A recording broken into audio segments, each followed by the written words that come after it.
to introduce it.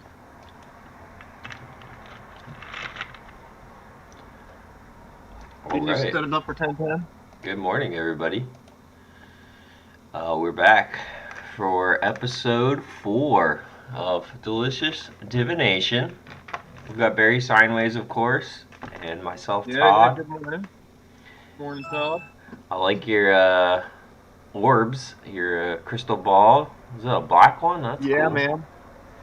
Yep, yep. Yeah, I got a little setup here, so um yeah, should have everything we need. It's not perfect, but it's what we got, and yeah, it's beautiful. Well, happy Sunday, happy spring, everybody. We just had spring equinox yesterday at 5:37 a.m. on Saturn Day, and I've got the chart. We can pull that today. I've got the exact moment of the equinox, so you can take what was born at that moment, and you can see what was birthed, pretty much. What kind of energy will be moving through this year? We'll be transiting 2021. So kind of want to show everybody that. We'll look at that. It's pretty awesome. Saturn's right on the ascendant in Capricorn with Pluto. It's trining the moon with Mars down in the fourth. So we'll go through all that, I suppose. But yeah, Todd, run me by. We always kind of start out, feel out how the week's been, well, kind of how Sure. the world is. We almost use this like a little diary to keep up with what the world's doing. I mean, but neither one of us really watch the news or any of that. It's more like a feel. Like Yeah. how's the feel? How's the energy feel in the air? What do you got on your side? Yeah, so I do have a funny little story. But yeah, kind of, I don't know, man. Up and down still for me is a recurring theme of sort of this flip flop energy, which I'm not a huge fan of. So I'm hoping that's about to dissipate. But funny story. So if you recall, last week went for a walk and ran into that cat yesterday. Yep. I was out for a walk like usual, and literally it's always when I'm not. It's like when I'm inside my head, I maybe too much, but literally, here comes this little cat, a little tan, brown, or tabby. Is that what they call it? I don't know. Yeah, yeah. That's Yeah, cool, a man. little cat comes over, starts purring on me, and I was just like, "That's two in a row." So, Dude, that's um, awesome, man. Yeah, that's I there's hope been a so. ton of synchronicity. An absolute ton. Yeah, And I feel like everybody's worlds are probably caught up too. And a lot of that, it's if you have eyes to see and ears to hear right now, I mean, it's gross the level of synchronicity that's being dropped on us. I mean, yeah. it's kind of like a sick joke in a way. I mean, it's all over. I mean, you literally would have to go hide under your covers, and then you'd pretty much get attacked by the thought and feeling realm. And Hmm. yeah, man, it's nuts. It's Yeah. insane. There's something being poured in on us. It's almost like that's why they attack these times so hard. There's this beautiful life water that's unseen. This clear, crystal pure essence of the true center is available here right now. And I think that's what we're hunters of. We're hunters of time pockets where I mean, if you look at incarnations and that whole theory, I mean, we're really just after some great experiences out there. I mean, Yeah. if you're a seed, you're trying to almost find the right timelines that will pop your seed, that'll make it grow, so you can get to your fruit. Pretty much, I mean, that's where the meat and potatoes are at. You've got the whole tree ends up being stored multiple times in the fruit with each seed, so it's a neat little journey. Yeah. Um, Yeah. How about yeah, yourself?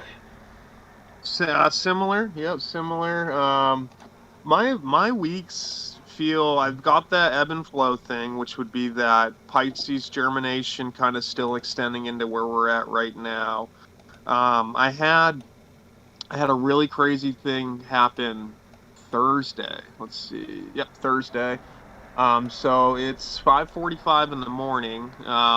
It's there's no weather or anything outside going on. I am having a weird dream where I'm watching my dogs, Max and Marley, it's funny too. It's a black and a white dog, so it's almost like you're watching the base magnetic patterns of it all. Right. And my white dog, Max, start playing a little too rough, and he bites the back leg of Marley, and Mm. Marley, the black dog, he looks like he gets hurt, so he comes yelping and running towards me, Mm. and then I yell Max to try to, because Max got all scared because he thought I was going to be mad, so he starts Yeah. like running away or something, and that pisses me off because I got to go find a dog in the neighborhood who's scared of me, and I mean Well, everybody's pretty much scared of Saturn, and you don't have to be. Saturn doesn't know that everybody's scared of him. He's just kind of running after the thing, like, hold on, I got to fix something, or hey, you need this. And then the thing that needs it or needs to be fixed is just running away. right. And Saturn kind of knows it, but he's got a big heart. So he just really wants to get there and show this thing that has nothing to be afraid of. Anyways, I'm turning a 2 second dream into a 2 hour marathon here. So I yell out Max out loud, of course, in the bed. And at that point, I realize I probably sound a little crazy for talking in my sleep. And Amy, she's right next to me, and that stirs her a little bit. We both kind of close our eyes, go back to sleep within about 10-15 seconds. So it's almost like this dream incident was put there on purpose so that I could kind of wake and then go back to, fall back. You know, that moment where if you only wake up real quick, you can just slip right back into the same kind of spots you Yeah. were in. Yeah. I'm not very So good at it though. I'm not good at it either, but it felt like that kind of sleepy energy. Yeah. I always know that it's not that I'm going to go back into that dream, but I'm going to go back to sleep, Yeah. you know? So it felt like that. And then when I shut my eyes, all of a sudden, within about a second or two of shutting my eyes, my whole entire, I guess, visual cortex fills up with this brightest light I've ever seen, like this intense, like lightning light, like a pearly luminescent. It's just absolutely lit up for like, and I've seen these before. It's not just a little flash, Mhm. which I'm kind of used to, which I do see a lot at night. Yeah. This Same. was this was a like 1 to 2 second, like I was the filament, and then there's this light being lit up inside me. I didn't have my eyes open, so I'm Wow. curious at the time if it was all lit up around me. So then within about 1 second, I start hearing the loudest thunder I've ever heard in my life, and it starts shaking the entire house. And I guess it woke everybody up in the house. And then I said to Amy, I'm like, that I just had lightning go through my head because that's pretty much what had just happened there because lightning works from the ground up and it grounds to the sky. So Mhm. I pretty much, and then she said, me too. So we both had Wow. this lightning in our heads before this huge thunder went off. And we live in a log cabin, so Yeah. on a little hill knob thing. So I mean, it's a good chance that, and it didn't, nothing hurt. It was awesome. Like it was. I don't know. Anyways, this happened on 5:45 Thursday morning, so we had Thor right there. Okay, and yeah, so I have no idea what happened. I love playing with possibilities. That stuff's pretty fun. So I guess I've I'll had tell the that. world I've got a vasectomy, and then I'm hoping that could have been like a miracle Jesus Thor child coming in or something crazy. Um, Probably not, but the world works in mysterious ways. So I had something similar potentially recently with little Thor. What do you got? well, I don't remember what time it was, and it wasn't a dream. I was actually going to bed, but I had a well, I've had the electric thing, and I've seen electric beings too, while like in the between sleep state before, and as Okay. well. But recently, I had this was very odd because I also see colors and stuff and lights, and sometimes like what seem to be beings. But the other day, I had this very strange like, did you say lit up like that? Because that's kind of what it was. It was like it was like there was a light behind my head, like behind my eyes, uh, Okay. and it was Yeah, sort yeah, of yeah. illuminating out. But like because of that, my actual eyeballs blocked a little bit of the light. So like as it illuminated from the center of my head, like it was like I could see, but then there was like kind of shadows where my eyes would be, if that makes sense. Um, Super weird. Yeah, yeah, yeah. Absolutely. You're breaking up. You're like a Yeah, robot right now. whole port. Oh no. Okay, I moved it. Let me put it back. Sweet. So you got All right, the can you hear me astrology okay? dice. Yeah, you're good now. Okay, now it's messed up on my end. That's awesome. Let me get off the video for a little bit and rejoin the audio. All right.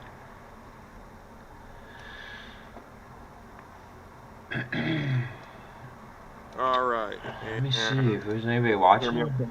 One person watching. Nice. Awesome, awesome. That's could be Amy. Who knows? Let me That's all see. good. Hey, Oops, there man. goes that. So anyways, we've got let me get back to business here. So I was going to show I'm not going to do we'll break the video open later, I guess, but Okay. um Oh, I yeah, studied. man, yeah, we've got astrology dice. That'll be pretty neat. I want to do some rolls on that later on here. And Yeah. then let me finish up my week and then we'll get into I guess whatever we're going to get into today, whatever the universe is going to throw upon us. So then Thursday, let's see. Thursday was big. Thursday was big for me. That was a pretty big. That's something I wrote down in my little astrology journal, so I can actually look at the stars at the time and see kind of what was going on. It was a big moment. Yeah. And then finished the week up, working and whatnot. Saturday, I went up to Madison, Indiana, Oh, and we cool. hit up like little antique shops up there and just kind of got out of the house, walked around. Awesome, awesome, awesome little town. Like really huge Tartaria theme. It's got like the classic main street with just lined with Tartaria buildings with city blocks. But I mean, this is Cool. a little town in Indiana on the Ohio River. So, I mean, you can tell it's just, used to be something pretty hustling and bustling there. Right. Um, but found some pretty awesome. They got an awesome Goodwill over there where I guess they have awesome people over there who bring stuff to the Goodwill, and I found probably 6 or 7 awesome books, a couple on astrology, and it has like Nice. really old works on astrology in it, like artworks, stuff that you can't find images of online because they've taken down. Yeah. So I want to show a couple of those pictures today. Some neat old symbols that have been pulled from us too. Like for example, Pluto and Mercury. I've found a couple different symbols for them that are very old that Oh, look nice. pretty awesome. Like you can see what's in them, what they're showing. So Hmm. um, That's yeah, awesome. man. I really want to get into. All my whole week I've been consumed by the clear moving to the black, moving to the white, moving to the red. I've been thinking about the Hmm. bleeding tooth mushroom a lot with that white moving to the red. Yeah. I've got that's before the video broke up. That's kind of what I was trying to show you here. Let me see if I can make it go on. Okay, good. Let me see if I can. All right, let's see if this will. Oh yeah, we got the bottom of the book. Okay, here we go. I'm gonna this figure right here. I don't know if you can see it. I've got horrible lighting right now, Yeah, it's all but right. she's got a white body and she's got red eyes. Okay, and then of course you see the sometimes you can look at this in many ways. Of course, it's a crescent moon on the top. Mm-hmm. But so what we've got going on here in the story of the clear is the form, and then the black is space, the womb of all. Okay, so you've got two different levels of unseen. You've got clear, which is it's in a way it's seen because anytime you see form anywhere, you're seeing the clear, the luminescent, transparent. I mean, that's trans would be both sexes, so in one, okay? And parent, your parent, transport, how you got here, it's everywhere. And it's nowhere. So that clear is the form behind everything. And then we've got the very next step is the black, okay? So I think potentially we've got the moon right here up top as the black, which of course, is not coming in that great. And this shows you that the moon or the womb is very much, that's of course associated with silver, the sliver that builds the body. And then the black, what that does is it gives birth to the white. So it's showing you the white goes from all the way down here, and this is a circuit, so it's showing you that the the white births from the head down. Okay, so it goes from the black to the white. So we've got a point right here where the whole entire body emanates from. So it's almost like this black womb around you bursts this white, and then through the white, see all these, the red, you've got the red navel and you've got the red eyes. So this is your sense feel system, your intuition, and this would be your eyes. So this is how the white births the red coming up. So this entire white body right here Mm, works together, and it creates the sense, intuitive, the feeling, the conscious system, and then it can see. So it births the Lu, the looking environment around it. So from the red births the blue. This is why we're on the red blood, and you look up, you see a blue sky. We're going, that's the Lucifer, that's the blue, that's the that red is to the right hand spin. You're going clockwise, and then you're going up, and it's inside. Okay, so it's up, in, and red. It's like the center of an apple core going up the hyperbole. You're pulling in from the outside bottom inwards up, and then you're going to be going out once you hit the tip. right. Once you hit the top, and that's the blue, the Lu. The Lu goes down outside, and it goes to the left. So it's the aura, it's the bubble. So I just wanted to, that tied in. See these red eyes. It shows you infrared. We've very much got the red that creates our. When you look up in the sky and you see red stars, that's where we came from. Okay, so that's where how we got here. Those are the eyes. That's why you see a bull's eye. That's why the lion's eye, Regulus. These are all red stars. Hmm. It's a and then the white are the stars of the body. It's showing you that the white in each of those constellations, they all center their attention and birth its red. So they all birth its eye, and then that eye looks upon us and creates this world right here, which is our blood. So everything that has blood can see, has eyes. Okay, and it looks at the blue. So when you look out and you see a blue star up there, like a blue Kachina, that's where the future is. That's where we're going. That's where the circuit loops in and goes to. So all the all the blue, that's all Lucifer. All the red, that's Uranus. That's the Saturn. That's the dead. That's eternity. That's the pole. The Lu is that thing that changes that field around you. This is why all tarot, the red and the blue, these are the two kings of form, Saturn and Jupiter. This is pretty much the body you wear. The thing inside the body, the golden hair, this is all the spirit, the unseen things of form. So pretty much what did I want to say there? Yeah, so the red, that infrared system, you can look up at the stars, and depending upon the spectrum of the stars, you can know whether you're coming or going. So there's not a lot of reds, and that's why Mars, the red planet, and then which is that one work we were talking about last week called the Smoky God. Mars is the infrared system that it's entangled with us, and with frickin' Venus, and it creates a Vesica Pisces moon system, which is pretty much, it's also the same as the female vagina, and then the sun would be the seed system. So you've got these two different mathematic formula systems where there's two knowledge types available. And I got another picture here I'm going to get to and show over on this part right here. Pretty So awesome. on the stream, I don't know if you have access to the stream right now, but I'm putting up some infrared pictures, actual infrared photography.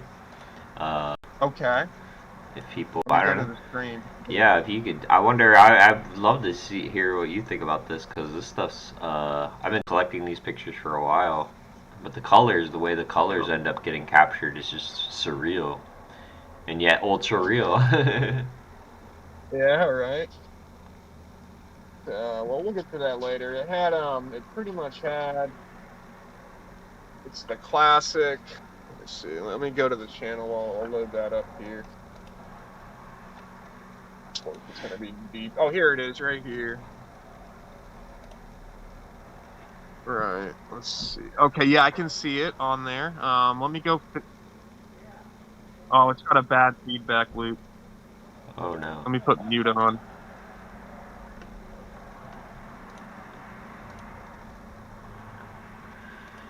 Yeah, the way All right, the so that's not gonna work too good. I gotta get back out of this. it's So all right. you're good. You're good. I gotta get back over here. That's creating a nasty feedback loop probably for everybody, and it's cool. I don't know how I did it on last week, but I'm feeling pretty mighty special this week with it's okay. It's cool. Don't Yeah, worry, we're let me back. bring your phone over here. My Amy's gonna bring her phone so I can see both. Man, look at this. Great, I got both of them. Okay, yeah, great. I can see it, Todd. Oh, okay. You're good. I And this switched. is what I was trying to show you here. The vagina right here, the Yeah, yeah. womb, Vesca the Pisces. Christ is inside. Okay, the black. That's Mm. the Christall, the crystal, the clear, transparent inside the black. Okay, Mm. and then you've got um. Let's see. I'm watching the stream, so it can wait to get up there. Yeah, I'm on Okay, you right so now. pretty good delay. So then we've got okay, and then we've got the seed. Okay, so we've got the womb, the cave of creation, and then we've got the all of this planet stuff, all this atoms, all these things spinning around the field, all astrology. This is all the Father. This is all His knowledge. This is a testicle right here. This is seriously a testicle. There a lot of the myths of hell state that we're inside, pretty much of a pair of balls, and I know it's really hard for a lot of people, but I mean, it's just you're light. If you are light, But you are. I mean, which you are, which is an eternal thing, then why is that so hard to believe? Where does light stored? Before humans are born, it's pretty much in the testicles. That's the testament, the two witnesses. Yeah, I'm not going to get into all these right here, but see this right here? This is symbolic. You know what this is? This is the tip of the penis, the T. This is why masonry starts with a T. This is the original germination. This shows you right here the sacred northeast position, the Ne, the nitrogen, the frickin' Neptune, the metal, the part that always stays. See the south right here? This Hmm. is divided into the north and the south, and we've got the south right here would be the all the water, okay? All the woman, the outside, and then the thing in the north and the center and the inside and up is the land. On the east side of the land is the buildings and the houses where people live because it's free from disaster. On the other side is where God lives. It shows you it's chaos, it's unorganized, where you get your raw materials and resources from. So, this is why people did not used to live in the northwest of the United States. That was considered pretty much the creator out there. Hmm. And it would eat you. Literally, like the land would just swallow you up. That's why it's just insanely cut up and crazy out there, and stuff doesn't grow. Like if you look at it, I mean, it's a desert, right? I mean, you got to Hmm. work really hard to get stuff to grow. And then you've got the firmament. This is the blue, right? So this is showing you this is the metal pole in the middle. It goes up and outside like the apple on like you're looking at a cross cut right here. And then the blue goes down and outside. So the stars, Jupiter, this is all Jupiter right here, all the blue, the firmament. And then we've got it's in all the red, right? This is the Hmm. long wave, the cube right here, and over here you've got pretty much, yeah, we've got real creation. But we're not in real creation. You know how we know that? The Egyptians told us that. The Egyptians told us that right here. Check this out. Is that like the parasite? Like I know some people say that we were taken over by the parasite and then it created this reality or something like that. Yes, Hmm. yes, that's why the Scorpio, the old symbol that we see in here, I think, is like the insect, and it's right over the genital area too. Like Hmm. get infected the germ or the seed. So check this one out. This is Yeah. famous Egyptian hieroglyph right here. We've got so you've got the sun and its 14 rays. Okay, so there's 14 there, which is seven positive and minus two a set two sets, or I mean a set of seven. So we've Well, isn't got it 19 rays? I thought it was 19. it is Oh, so it okay. depends on what we're talking about. So I see. 19 is going to be Vulcan, Mm. the Vulcan form, potassium, the moon, pretty much. That's all very much connected with 19. And then that's why prime numbers work differently on the moon. The first prime number on the moon is 19. Hmm. It's kind of odd. That is weird. Weird that math works different in some places. Well, I know one video said that those 19 rays represent the seven-pointed star as well. the seven planet star. Seven-pointed, yeah. Like, Oh, so when seven pointed you star. Yeah, yeah, yeah. create the matrix, each one of those points it creates 19 points within the matrix. Okay. That would be radiating from the top down, being the top point of the star, and that would be where Right. And that with light the is. two, because if you look at anytime you have an odd number like that, the 19 is in the center. So that means it's got a Saturn and a Jupiter. The 18 is the field, and the 19 is the center point. Hmm. So we've got the nine and the nine, which is pretty much the 18 means life or Yep. R in Hebrew. So Hmm. we've got the center of life, right, would be 19. That would be sacred and crucial. Okay, check this one out real quick. So we've got life-giving rays coming down. This giant, okay, it first hits the giant person. Look, it shows you right here. The Ankh is coming out of the center, and this big being is getting it in her cups right here. But check this out. There's this other smaller being back here getting some of the leftovers that goes through. So it's imagine a tree canopy in a jungle. The trees in the middle of the canopy, they still get some of the pure rays, right? Hmm. But look at this. This is where it gets shitty. Hmm. Shit E. Check that out. Oh, hold on, my camera switched. Look at this. Look at this The real down here. small What guy. is that? The little small guy doesn't even get any of the light. He gets the stuff out of the ass of this one. Do you see that? Look at the little human guy is grabbing stuff out of the ass of this one. That's why we're in the world of shit. Seriously, look at we get none of the actual true rays. So we've got none of this true stuff, and Hmm. then we've got the father, we've got the mother, we got the real mother up here, real Right. ma.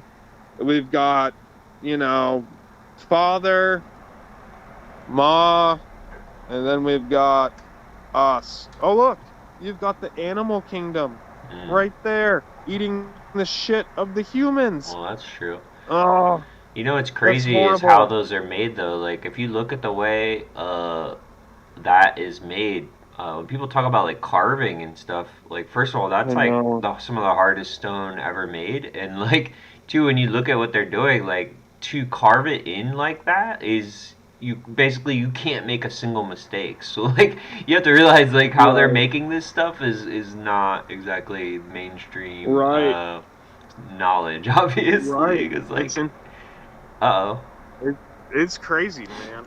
I'm that gonna is pull back up, get over here on your screen. But I mean, we've okay. been talking. That's been a big theme with the shit. Um, like we're literally they knew it way back then. I mean, we're blocked off. The sun is an anus. That's why everything that's a new comes out the anus, and that's why Uranus is your anus or you're in us, Uranus, urine. It could be urine too. It could Hmm. be, and Uranus is the only planet per se that has a different axial spin or tilt. It's perpendicular to all the other ones. So Uranus is very symbolic. I found one earlier this week too of the other side of the urine side. I'll see if I can post that one up. I should have had that one ready, but I've got it right here.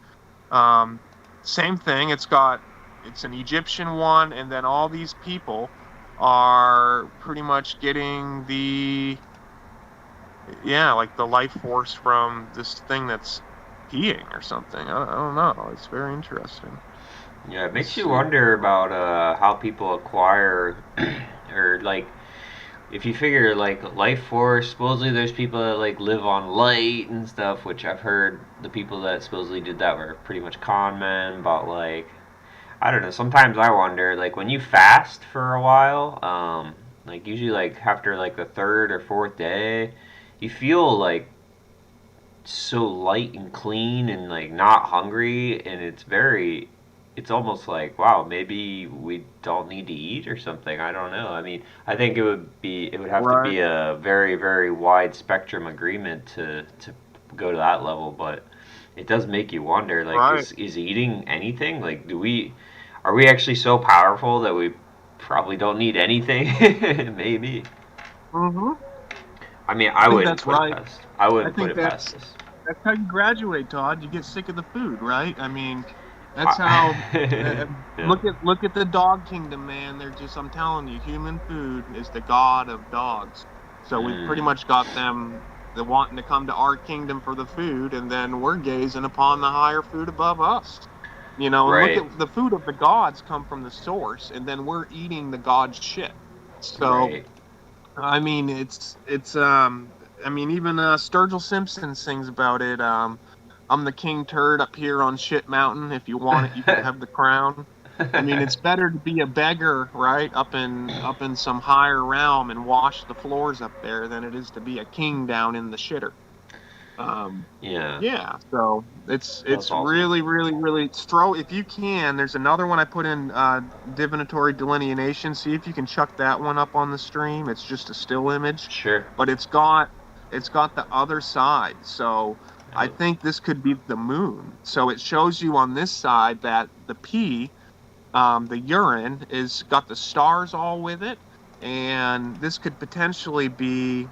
I mean, but the yellow, the urine, that would make more more sense with the sun. But I guess not if we've got anus and a new with the sun. I mean, because the yellow, the gold, and the brown, the dirt, the soil, that all the stuff we grow our shit with, that all pretty much is dependent upon the sun, but the moon then is almost like the waters or the moisture. So I guess the moon is the urine. That is incredible. Mm. Um, but yeah, I don't know, there's probably a big delay on the screen. Yeah, okay. It's But coming yeah, up. once you get, is it up? Okay, cool. But you can see all the there's these rays emitting from the urine, and there's 100. I counted those. There's 10 across and 10 up, and then the human head starts at 65, which is an 11, of course, and then it goes to 69. So it's almost like, once again, that Cancer reference. So we've got 65, 11, which is your Capricorn, your two poles of the sun and the moon, and then you go up to Cancer, and that's the your breadth. See how that's how wide you are, and then how tall you are. 1, 2, 3, 4. Looks like you've got a measurement of 40 right there. This is just interesting, man. The way they did their symbolism is it's nice and clean. Mm-hmm. Um, it's just real clean, so you can see that right here. We've almost got clothes. Clothes are on this man that it's like the vibrations of, and that's Jupiter once again, blue. So anytime you see blue, you go straight to Jupiter, Lu. That's also where you get the winds. That's why blue is a past tense of blow. So it's all very connected. We can get off that one now if you want. Now let's think here. What do we want to get into? Let's get some good divination in, because I think next week, why don't you tell everybody what maybe we might have coming up there? You've got Oh yeah. potentially Well, a guess. yeah. We should have Lila Dent, the one who did the fungi deck that we used last week. She said That's she's down to awesome. stop by and talk divination. She's also an artist and stuff, so this should be fun. That's cool. Yeah, I'm That's looking cool. forward to it. Right on. Let me see here. So let's Um, go. You want me to pull? You want me to pull the? I'm gonna post the spring equinox chart in. Let's start yeah. getting into that a little bit here, and then this will help. We'll use this for um, teaching purposes for astrology, pretty much. Just we can use. I've really wanted to do one chart a week just to kind of, because astrology is so huge, man. Even you could study this stuff every day. Even astronomy, they're both connected. I mean, the movements, all the details of astronomy are data inputs, and they tell you things astrologically. So astrology is the ability to interpret, find meaning in the astronomy. So, and if it didn't have meaning, it would be pretty fucking pointless to just look at raw data. I mean, that would be, to find the meaning in something is, seems what we're supposed to be doing.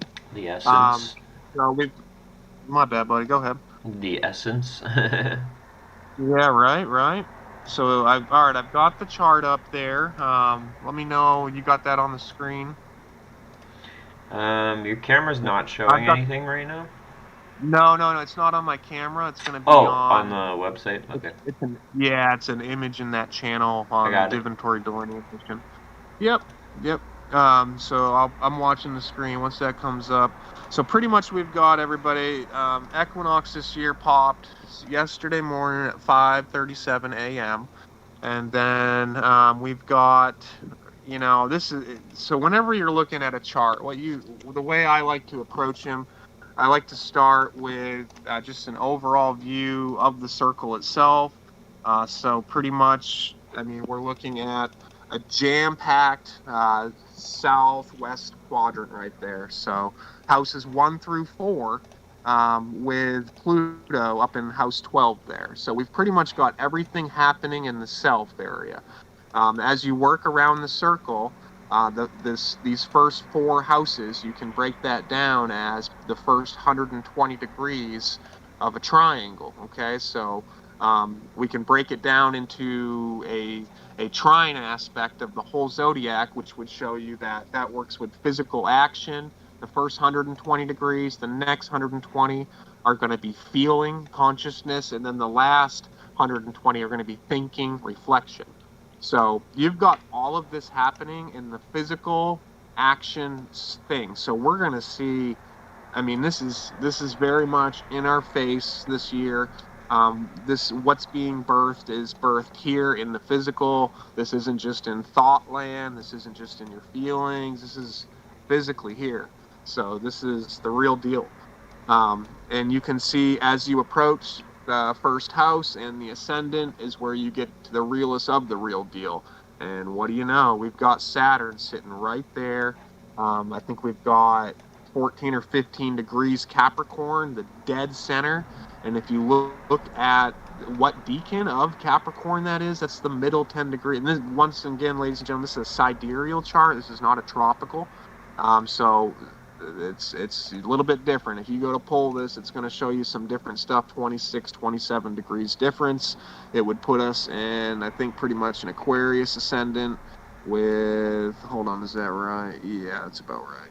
No, it would put us with a Sagittarius ascendant-ish. Anyways, so I like sidereal, the Vedic. I like to see the choices being made. So that's really what gets put into matter. What matters is not all the ideas and possibilities. What matters is the actual choice that's made. So Earth has made its choice.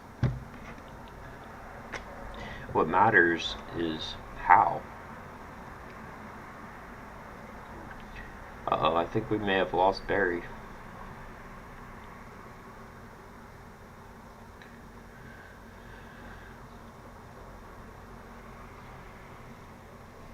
Um, well, he'll probably reconnect here. Hey, bro, your mic went out.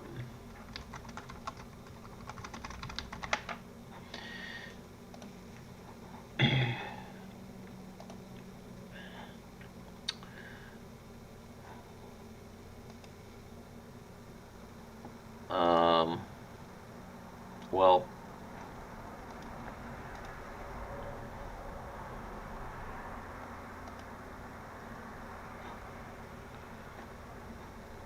bro, your mic's out.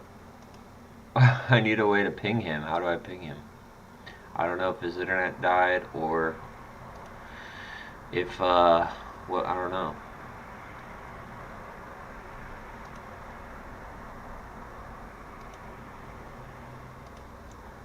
Well, bear with us for a second, everybody, as we try to get Barry hooked back up.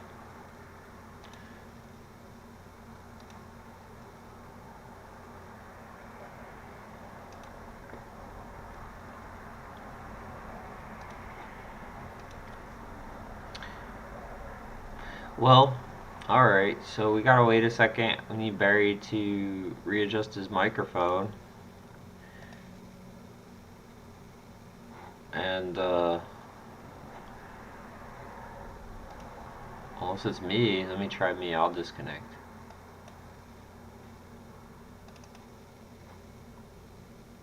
No, I can't hear him. I think he knows now. Well, as soon as he gets back, we'll start. I kind of wanted to just show this to people because I think it's really funny. This is a game called Agario, and the objective is to eat these orbs. Try not to get eaten by orbs, and you can have people attack you like that. It's just like cells, obviously. I like this because we're talking to, our fourth episode, we're talking about form, we're talking about um, creation, thought forms. Oh, see, so this guy just split in order to kill me. But I like this game a lot. It's a very real, I guess you could say. Something about how it works. So when you're smaller, obviously you're quite quick and you can get the food really fast. These little green spiky orbs you can hide behind, and I think if you're really big, they'll split you too. If you run into one, they'll split you up. And all you do is just eat people. I just ate that guy.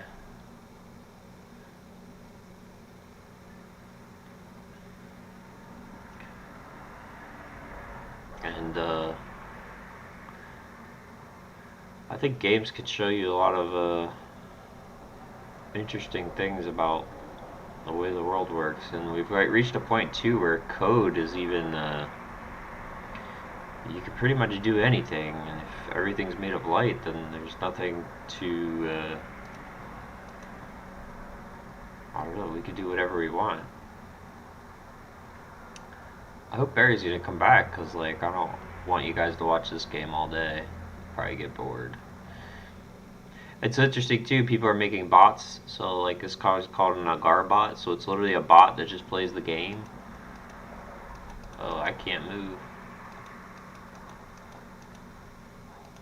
Everyone's frozen. What's going on?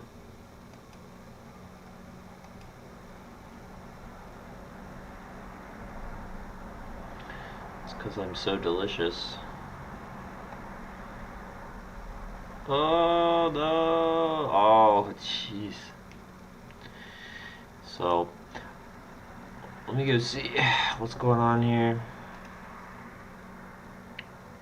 Alright. Barry, are you there? Can you hear me? I can't hear you, bro.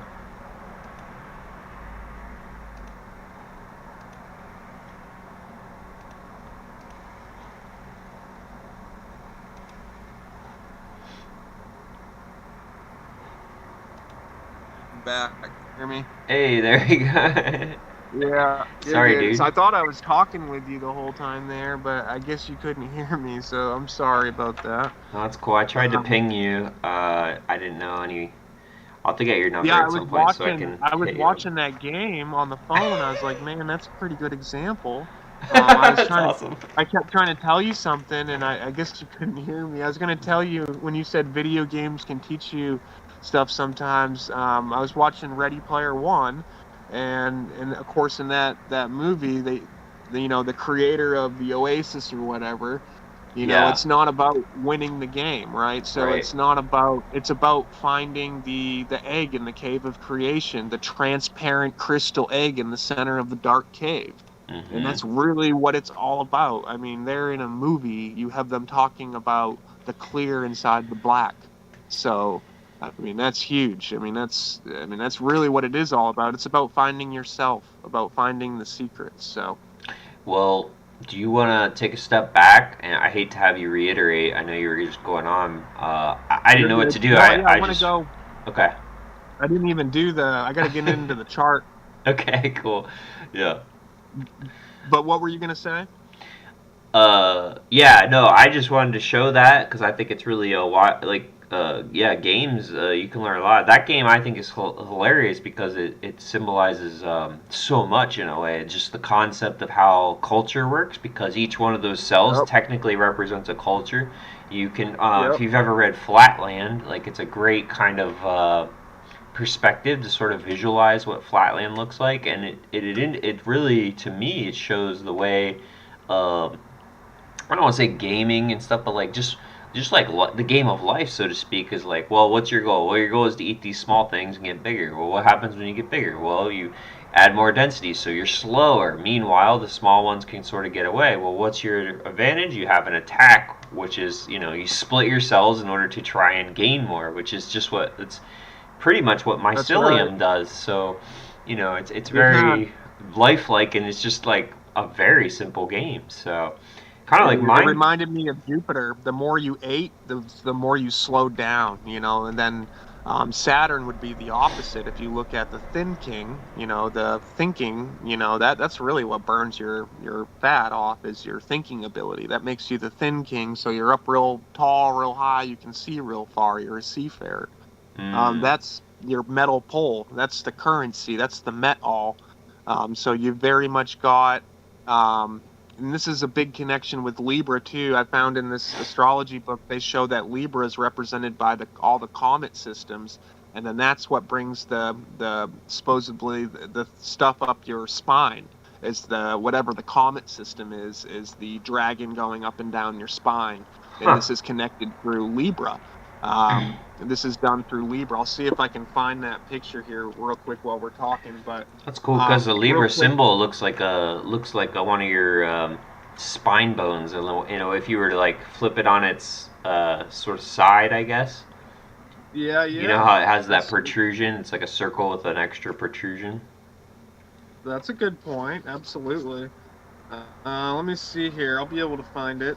So meanwhile, I'll kind of talk on the chart we have up here for everybody. So, ladies and gentlemen, precession of the equinox, 4 degrees 58 minutes Pisces is where the sun is at. That slips a degree every 72 years. So 72 years from now, at the exact moment of the vernal equinox, we're going to see the sun at 3 degrees 58 minute Pisces, and then 2, and then 1, and then into 30 degrees Aquarius, and then 29. So it's slipping backwards. So we've got we're in the first decan of Pisces. This is a very construed area of the zodiac. First of all, they tell us Jupiter rules this area, but it could also very well be a higher Neptune, storm, chaos, or intuition occult, which is very much kind of world we're in right now. Um, Yeah. so we've got, so we've got, let me think here. So let me get over it. So I wanted to tell people, so on this chart here, we've got Saturn sitting in the Venus Toral Libra area of Taurus and its decan. It's at 15 degrees. So we've got the decan of Taurus, the fixed earth energy. There's land. So you're going to see land movements. A metal pole, a rise in land, which is you've seen earthquakes. Earthquakes happened and volcanoes erupted on the day Yeah. um, up in Iceland.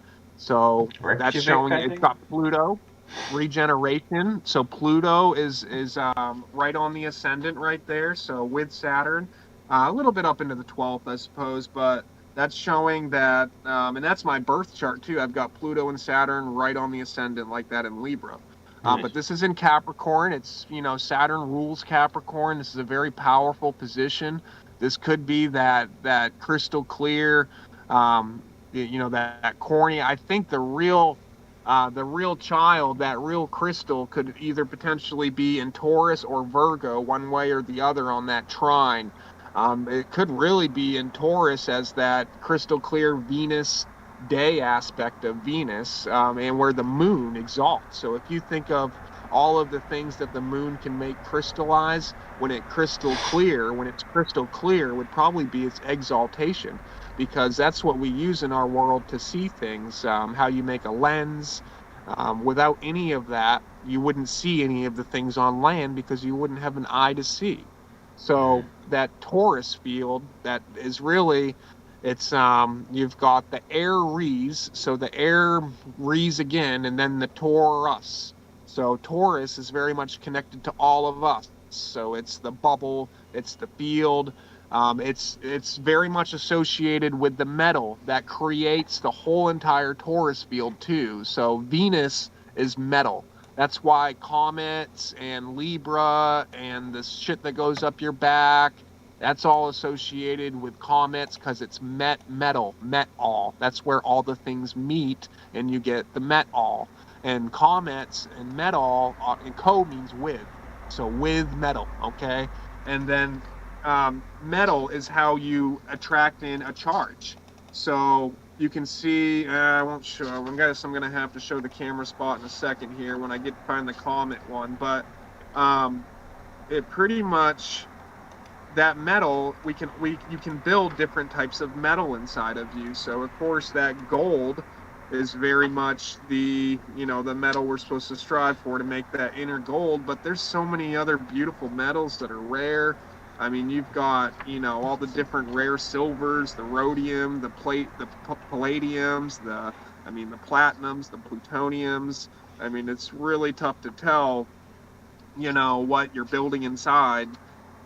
It's in all of these things, they attract electricity in a different way. So L is, the god or the creator, and then what kind of god or what kind of creator that you're bringing into yourself.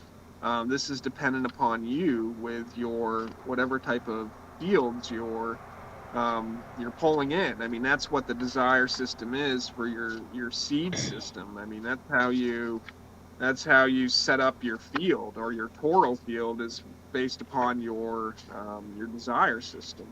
Hmm. So Interesting. I really want to show. I'm trying to find this Venus image here. It should be coming up on it. Let's see. What's up, baby? Oh yeah, Amy just said your toral field is your Ouroboros. Yep, that's your Aurora Borealis. Hmm. It bore all of us. Your Yep, aura, maybe?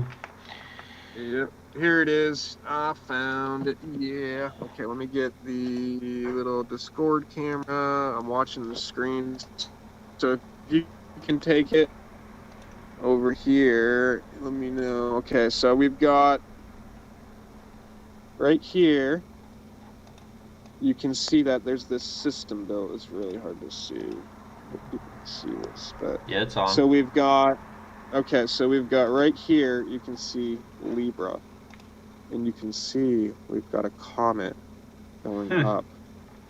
See that? This right here, this is the same hat that the Egypt gods wear. This is the extension of the sun or the circles, okay? How you get up and down. This is the only thing moving up and down is Libra, the comet, cardinal air. Cardinal air. This is pretty much to think of a vibration being vibrating real high. I look at Libra as the gold. How do you turn lead to gold? You put Saturn in Libra. Saturn led all the way over into its exalted position, which would be the gold. The green is its opposite, which would be Aries, and then the gold would be Libra. So, and then you'd have the black and the white on the tropics, which would be your black Capricorn, your white Cancer, and then you've got your red, the white bursts the red, which is Aries, and then the red bursts the blue or the Lu. And then we've got, which is really going to be that Libra position too, Jupiter. That's going to be, and that's where, funny enough, Jupiter doesn't do too well in Libra necessarily. That's an air sign position. Jupiter really likes the earthy stuff, the water, likes to absorb. Air is an emitter and a sender. So when you put Jupiter in ascending position, you can send a lot of grace, send it like a philanthropy. Um, Yeah, Jupiter is a big part of the form here, a big part of growth. If you want to have life or live in the lie, um, I mean, you're gonna need some tin. Everything requires some tin. Jupiter's got the tin, man. But Venus as that metal in Libra. That's where the metal is made in Libra over there, and then your metal dictates pretty much what you bring in and out for a charge for L. Um, all right, so I just wanted to show that real quick on the comet part. Let me shut the camera down and get back. We're gonna get this chart, I swear. Okay, so Saturn directly conjunct the ascendant. That's huge. On right in the center, right, it's very strong. It's got Pluto with it. We've got some serious angles occurring here, and you should notice that what are we in? We're in spring. This is a big time of the moon. So the moon is the womb. The moon is what births things. Okay, so the moon has to get impregnated by a germ, and then the germ has to start growing and get all pissed off and want to get out of the womb and break its way out. So we've got exactly that. We've got harmony from Saturn on the ascendant, right at the heart of the physical, the most physical of the physical, the most self of the self is right where Saturn is. This is a cosmic self event. The being that Saturn is, I found it also in that book. I'm not going to go back to it because we're not going to tangent again, but it's got all the planets around. It shows you what they each do and all the circles, and then Saturn isn't named. It shows Saturn in the middle on the planet as a human. Huh. And that, yeah, so Saturn, this is really the grand man. This is for, we're all the grand man. We all contribute to humanness. Yep. So this is a big, like a grand self event right here. And we're going to be birthing something huge because look at this. The green lines coming off right there going to the fourth house are going to once again a 120-degree angle here. We've got another cardinal point. This is all happening. We've got the moon. We've got the north node of the moon. So the moon is right at the place where it rose. Okay, so the moon popped up over the horizon right there. This is the moment of spring, folks. At the moment of spring, when we hit the exact vernal equinox, 000 Aries with the sun, we sidereally, this is what it would look like. This is where everything actually was in the sky. So when this morning, or yesterday morning, Saturn Day, and it's on Saturn Day too. And what do you know? Saturn's right there, right as it breaks to impregnate the egg. That's probably what happened. We've got harmony beaming over to right where the moon rose, and the first thing to hit it is all this Saturn energy, which is really this metal. If you don't have Saturn, you don't have any kind of lead to make metal from. Bismuth, lead, 83, 82 up there in the element.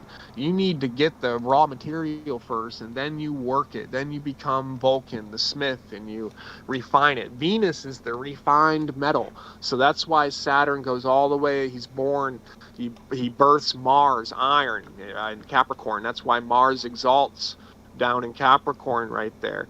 And then this is the story of the darkness, the night. Iron is the Fe, the fear arc, Fe arc. It brings in the darkness. It's the smoky god that protects us from the sun that burns you up. If you didn't have it, you would just get freaking crispy to a crumbled. So Mars is your Icarus, right? warrior. Mars is your shield. Mars has a shield and a lance. Mars is a pole. Mars is the raw iron, the raw material. You need to work Mars. You need to beat that dog into the ground. Work him hard. That's why you can't just be a man, sit in a house and, twiddle your thumbs and knit and play on computers or just do stuff without being physical and sweating, because men need to work that metal down and refine it. The women, they have a different system in them. They have other womanly tasks that they need to be nurturing and soft and gentle and very healthy and very beautiful. We want healthy and beautiful children. We don't want unhealthy and ugly children. That's just not the goal of our system. This is what the Bach Saga teaches. The Bach Saga teaches that they did everything They had kids in a certain season. They waited and saved their oils and then had sex on June 24th so they could pop out a very powerful cardinal fire Aries child as leaders so we could lead humanity and have Mm. strong, beautiful, healthy children. Of course, I mean, they should have dropped some exalted Saturns as well. I mean, in Libra to get there with, I mean, because it's all, you need pieces to the puzzle. You need the messenger Mercury, you want some strong Venus beings so they can show everybody how to work their metal. So, I mean, it starts with Saturn being the lead. Saturn starts it off and does a lot of the work for you and gets it to iron. And then you go up and you get over to Cardinal Fire where Mars rules with iron right there. It's birthed in iron. Spring comes out. You get the fear arc. Everything's brand new. It's scary. You're looking around. Everything's new. You don't know what you're going to do in the world yet. And then boom, you start working it. Things start growing. Once you start getting a couple leaves, you start recognizing who you are. Oh shit, I'm a sunflower. And then boom, you're hitting the fourth house area. You're starting to hit up near Cancer. You're seeing other things. Oh shit, another sunflower is over there. That is my family of down here, wherever I am. That's part of my immediate family, and I'm in this larger family of things that grow green things. But that one doesn't look like me. So you start, the fourth house is the family. You start to see who your family is, your home, your environment. And then the seventh house, you're getting over there. It's the most alienated thing away from the ascendant. So it's the opposite of the self. It's the relationships. It's the all. So that's why you start to realize how you can leave the family, go outside of the family, and start to go towards the all and help the world. Maybe find yourself a relationship partner. And that's why relationships are on the seventh. They're on the opposite side of you. This is why if you have planets, like for example, I have my Mars, I have my Sun, I have my Venus, I have all my inner planets are over there because my whole entire inner world, the whole reason that I do things are for others. I don't do things for myself. I build my whole entire inside for others. I'm a giver, okay? So my chart reflects this. It shows all of my shit up above in the seventh, which is above the horizon. You can see that I'm a giver. It's visible. It's not hidden below the horizon. It's my entire inside. I don't hold any of them back. My Mercury's there too, and they're exalted. They're in powerhouses. I've got an Aries Mars. I've got an Aries Sun. That's an exalted sun. That's a ruling Mars. I've got a freaking uh, Venus. My goodness, Taurus. So that would be a ruling there. And then I've got, yeah. Anyways, all the inner planets over there. That seventh is for others, relationships. Eighth is death. You're starting to go up into ninth, the future. The 10th, the perfection of it all, your career, what you're looking at for your whole life. The 11th is your friends, your scenarios of exchange in the world and how you see others and how the world sees you. And then you've got the 12th, which is imprisonment, isolation, purification, dissolution. It's the rivers, that, and the rivers and the streams. You can either, when you're in a river on a hot day, the sun can beam down on you, and you can either get evaporated up and go drop into the mountain lakes. You can drop onto the people to grow the food. You can go up and become acid rain because of some pollution. You can not get picked up. You can go to the ocean and get salted. So there's all the rivers of life can take you in many, many directions in many places depending upon how you position yourself in the river. If you put yourself up near the top and you're able to be, drawn up into the air, it's pretty awesome. You're taking your water into the air, and you're bringing yourself up for a higher purpose. You're raising your water. It's the story of turning a liquid into a gas. The story of turning a solid into a liquid, 32 to 33. That's the story of the Christ. The Christ is the water. You all require Christ because if you had 32, you'd be frozen and it'd be ice. And it's really the opposite, which is 23, which is to make sure you're freezing. And that's why the 32, 23, 23, 32 I mean, that makes a 10 right there. Or a 1, which is an 11. A 10 or a 1 is just a flip-flop, which of the double 1. And this is why Gemini is the 2 1s, and it's an 11 also, and it's 2 eyes, and it's duality. It's the 2 arms. It's the hands of God. That's why in the northern signs you've got all these single things, a single ram, a single bull. Oh, what do you know? We've got two things right here. That's because on the top of your body, the area that you have two things is your arm system. Mm. Everything else is mainly a one and done. It's Mm. the mono, the moon, the mono, the one. So we've got, and you've also got the sulo, the solo, the soon. Um, yeah, I mean, I don't know if that's going to be one, but mono moon is definitely one. And then Sulin, I think, is one of the names for the sun. We've got mini Helios. That looks like Heli's almost. Uh, yeah. Anyways, so then as you work down, you've got, one crab, one lion, one. Then you start to get into the woman and the child. So you still got one woman that's pregnant with the crystal child.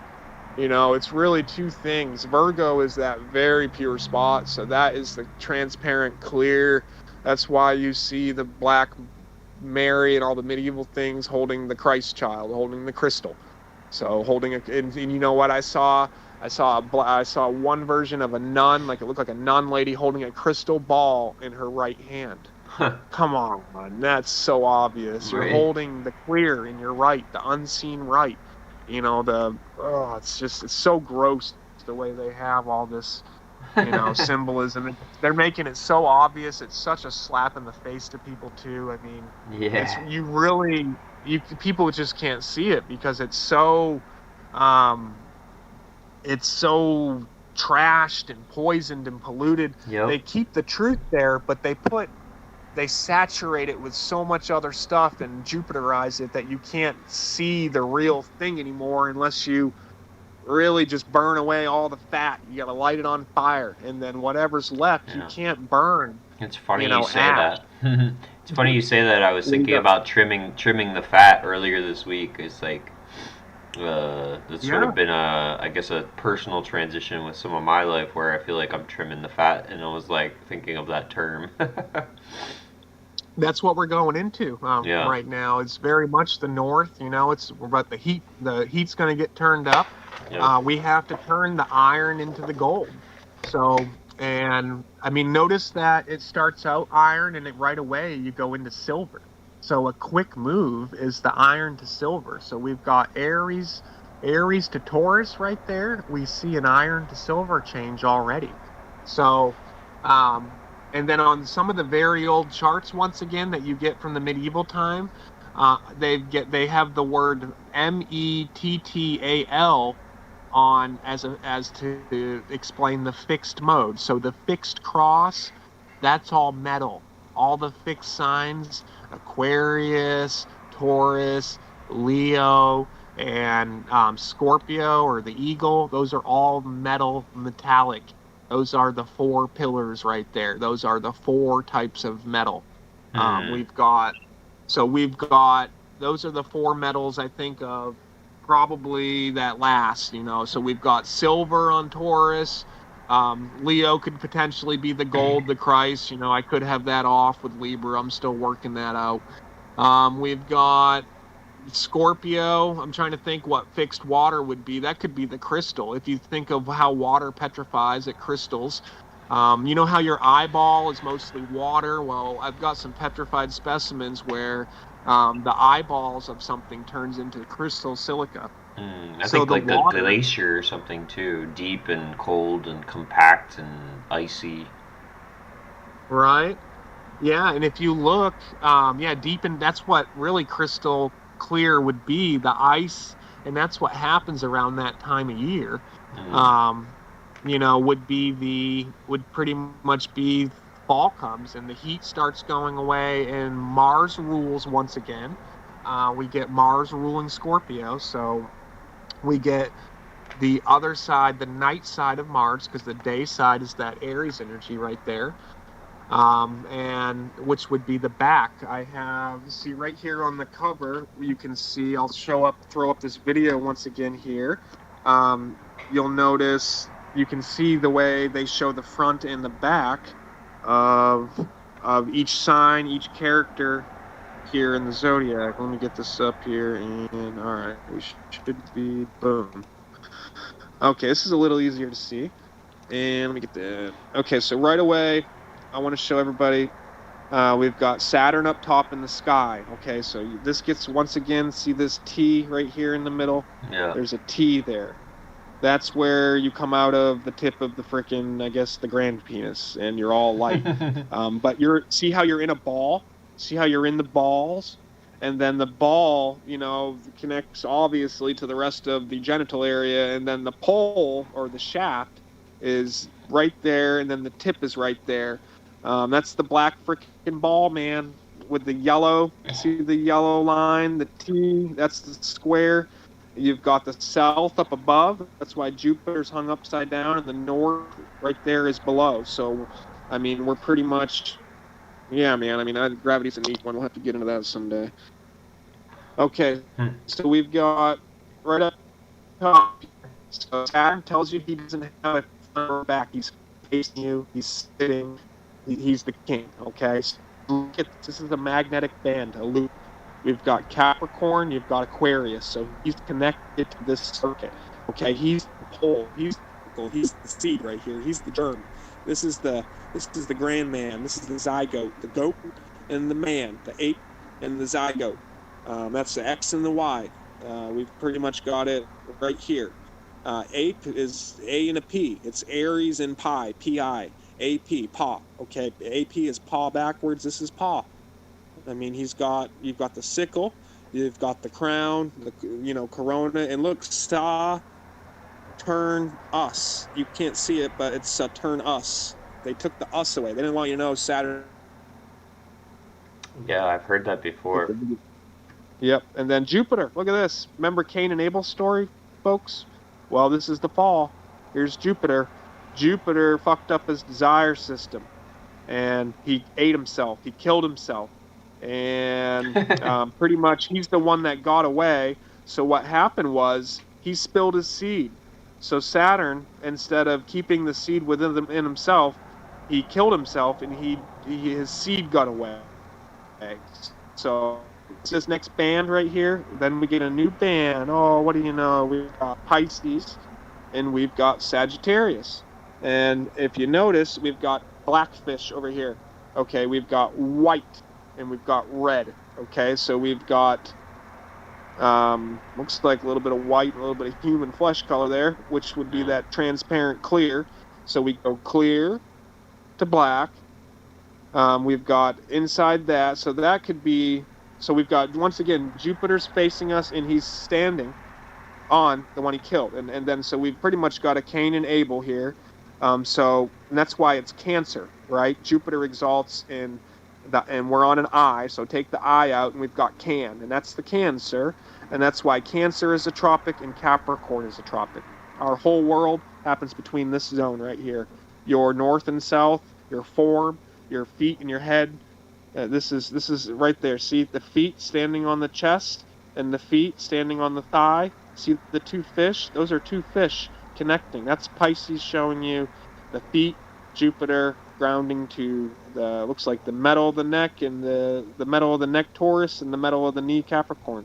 So the silver and whatever Capricorn's going to represent for metal. So that's a neat one. It could be the crystal, the Capricorn cornea, the crystal that the cornea holds the light. Okay, here we get into facing. Okay, so we've got these guys are facing you, facing us. They're formed. So this is all coming at us this way, right at us. Okay, now we've got left and right movements. Okay, Mars right here. Ascendant, Aries, white lamb. So once again, the black versus the white. So everything starts here in this system, the left and the right. We've got Mars. He's the Black Knight, right? He exalts in Capricorn. He's got a red shield for Aries right there. The three dots would be Mars, 1 to 3. That would be movement, creation. If you look at the number three, that's Aries, the ram on its side. If you just rotate it a little bit, so we've got Mars, and sometimes you see Mares for mares, which would be like memory, horse. Yeah. You could very Morse means death, my last name. So you've also got on the old maps mare will be land, Mare, something there. So you very much got Mars as the land. So you've got Jupiter would be the ocean, the water. That's why cardinal water. That's why he rules water signs. You've got the original land, ancient Saturn. That's going to be Appalachia right here. That's why you've got AP, the ape, and then the zygote. You've got zygote's just a part of the goat. Okay, is the Z is a part of the eye, and of the goat eye. So the eye of Saturn. There's the stuff in your head. Really, the eye that you see with is your spine. Okay, your metal spine, your pole right there brings in your L, attracts and builds your Tor. So it builds this. You attract in your Jupiter. This is your desire system that you're building with your spine. Is pulling in this right here, your Jupiter. And this is how your layers of your body work. You could go in your body, and this is how you'd find all the organs. The organs on the outside, Saturn is also the bone and the skin. That's why Saturn's on the surface of the Earth on some of them, because he is the skin on the skin, and he's the center of the bone too. And then you've got the bone marrow and stuff like that would be right there. We've got let's get over here. So front and back. So the back side right here to Mars is Scorpio. And once again, the medieval ones, we see these weird insect looking things. They don't quite look like scorpions. But this is showing you right here. Mars, Scorpio, sacrum. Okay. This sacrum, this is your bottom of your spine, back. Okay. Top of your spine, Aries, head, pineal. Okay. This is your spine, your rod right here. Okay. So we very much got your form, your S wave. I mean, this is Mars is a big player, a big shield in all of this. And Mars also represents muscle. Okay, so the muscle in your body, everywhere that you have muscle, think of muscle rising up out of the waters. So all the land that we see, the mare, that's all contracted earth, and it's being the will of God is flexing it and making it appear out of the water. Okay, Venus. Notice right here, Venus is very much associated with the Earth and this T. Okay, Venus is the metal. Venus is really going to be a male. So all the negative signs we see that are female are really male, and all the male signs we see are really female. So Mars is Ma. This is really going to be a female. Venus sounds like penis to me. So that's going to be a male right here, and we can look. Venus is pointing. It's the white stuff that comes out of the tip. What do you know? Noose, new, to know. This is why the Bach saga teaches, well, it pretty much teaches you to eat your semen if you're a man. That's where it shows you should start out in life at 7 years old by learning some certain yoga positions. And that's so you can get your immune system new. So you can have knowledge. That's how you get your new. If humans come from this, right here, News. your Venus, your refinement, your metal, how are you going to build your metal? I mean, I guess if you are what you eat, are you a human? Do you eat cows? What do we eat? Do you eat plants? Or do you eat yourself? Do you eat God? Do you watch what you eat? You are what you eat. Okay, let's see here. We've I got, try to. and look at the back of Venus. Yeah, I know, that's the truth. Libra, right here. The metal in your back. Venus, Libra. So once again, bottom of your back, probably the sacrum, Mars, and then you're moving up your back, the sine wave, the actual point of balance, probably the center of your spine, Venus, refinement, and then the front, we've got the bowl. I've always see the bowl like usually red in a lot of these because the white bursts the red. Aries, the white lamb, the sacrificial lamb, is slaughtered for the infrared system. Okay, so you can get the eyes of the animal, the bullseye, Hey, can the I say lion something eyes. really quick? Um, Infra, yeah, brother, go. infra too also means. I'm pretty sure it means below, if that's correct. Uh huh. Which Uh huh. I is think interesting. so. Uh, Let me see here. Infrared. 1 sec. I'm just gonna rejoin here. Okay. Well, of course I can't find it. There, I'm back in. Infrared? How do you infer, deduce? No, here we go. Yeah, and infer, right? I mean, it's got Infra. infer, It's infra. right? Infra. Your inside fur. Here we go. Infrared. Infrared, okay. And then infra, Oh, it like means Freya, below the red. Yep, that's what it means. below the red. So, Yep. yeah, that's very much a fur, very much a seafarer. I mean, the red is the magnetic hairs. Mars. That's why in that one work, the Smoky God, they all worship Mars, the Smoky God, because it gives the magnetic hairs that protect us that we all live in. So we've got the refinement of these hairs is Venus. I really do think Venus, Libra, and where Saturn exalts when Saturn is there, I think that's a secret gold area potentially. I mean, the average, if you look at the mean, the middle, the center point, that's 79 would be the number. So a 7 and a 9, that would be the 7 would be the center of the 6. So 7 is Libra.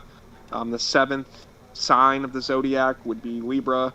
So there's, and then the 9, we've got the 9 is the Hermit card in tarot, which is Saturn. So 7 and the 9, that's very much gold right there to me. I mean, that's showing me Libra all day. And that's exactly where my damn Saturn is, 6 degrees, right on the Ascendant. 6 degrees, 9 seconds is my Ascendant in Libra. 6 degrees, 12 seconds is where my Saturn is. Gold, folks. All right. That's why I don't wear gold, because it's sacrilegious if you've got gold. Really? All right, Mercury. Yeah, because if you wear gold and you are gold, Yeah. what would you be doing to your field? I mean, I guess, it depends how you look at it. I guess you'd either be amplifying it if you hold it in the right perspective, or you could be interfering with it as well, though. So that's why like the metals hand of on you. Midas.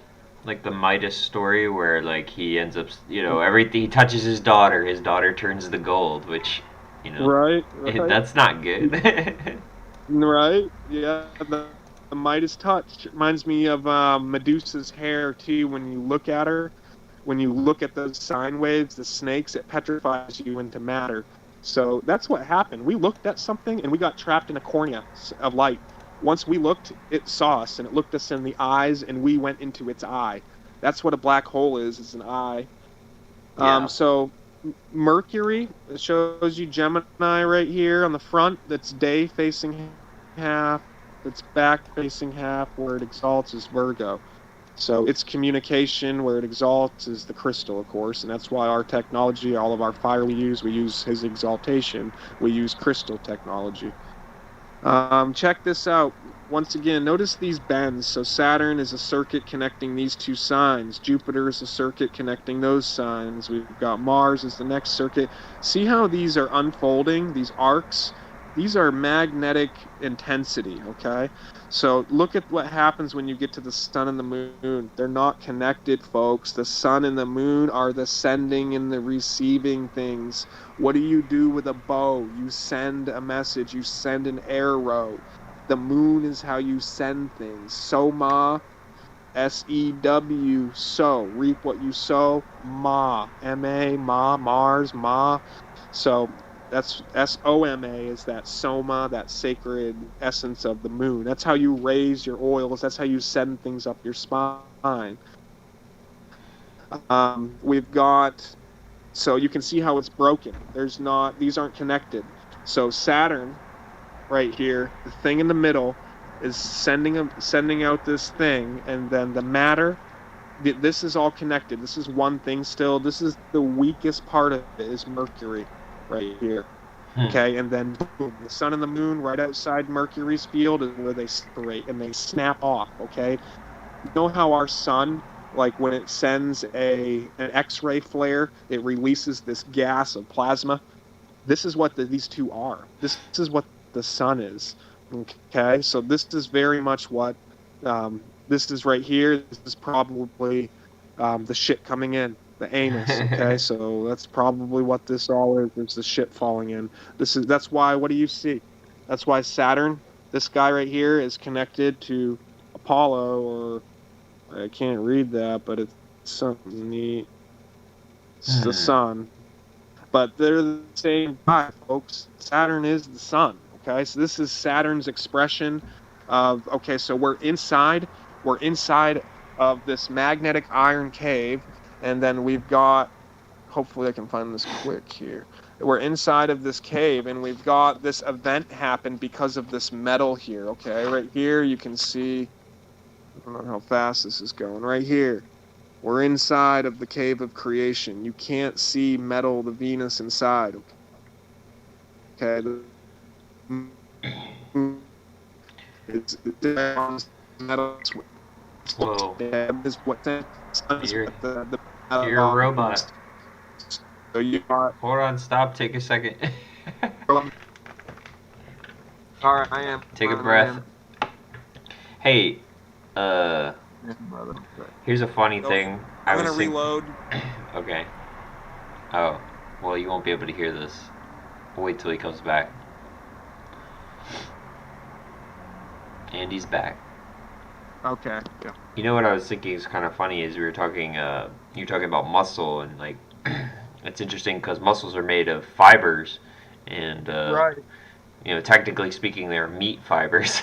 Oh my god! But fibers are interesting because you figure in a way your DNA, you know, is forming these strands or these strings, and it's like that. I associate that with fiber, and it's just interesting to sort of think about how you know, when we think about power lines and stuff, like the wire, the power doesn't go through them or in that thing. It's like around it pretty much. And I'm also thinking of there's this anime called Kill la Kill, and it's all about fibers. And like fibers are the clothing, and the clothing then gives them like superpowers, so to speak. It's interesting, and they talk about how you know, these can be made with like special elements, and like you can use them to you know, create like. And it's interesting too because when you think about wearing something, wearing some sort of clothing or something, you know, you can get powered up based on how you're dressed, what you're wearing. I find all that very synchronistic in a way. That's fascinating. That's why they would. Our old. Oh, honey, we have a raven out at our pile. Cool. Oh, I wish I could zoom in. We got a raven. It's awesome. All right, real quick, if you can, I've got this thing I just wanted to show. Okay, so this is how the light is created here. We're in a cave, okay?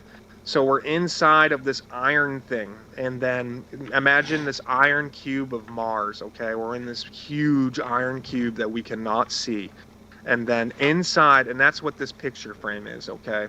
So we've got the picture frame, and then you see the moon crescent room they're in. That's the room you're in. That's the moon that creates it. So the moon creates this pocket of space inside. Okay, inside the iron. It keeps the moon is the salt. This could be part of the oxide. It's gonna. Wait. This is inside the spirit. You're a robot again. Can you hear? Yeah. Can you hear me? All right. Is it going okay? Now you're good. Okay. All right. You see how the right hand right here? Notice how the left, there's a little wand. A human's coming out of it onto a table. Cool. Okay.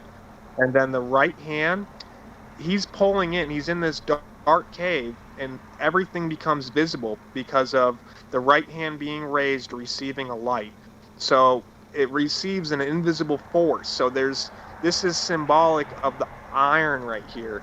It's showing you that there's this generation happening. We're inside of some rotor and stator, and then the sun that we see is the discharge. Okay, so it's a static discharge displacement.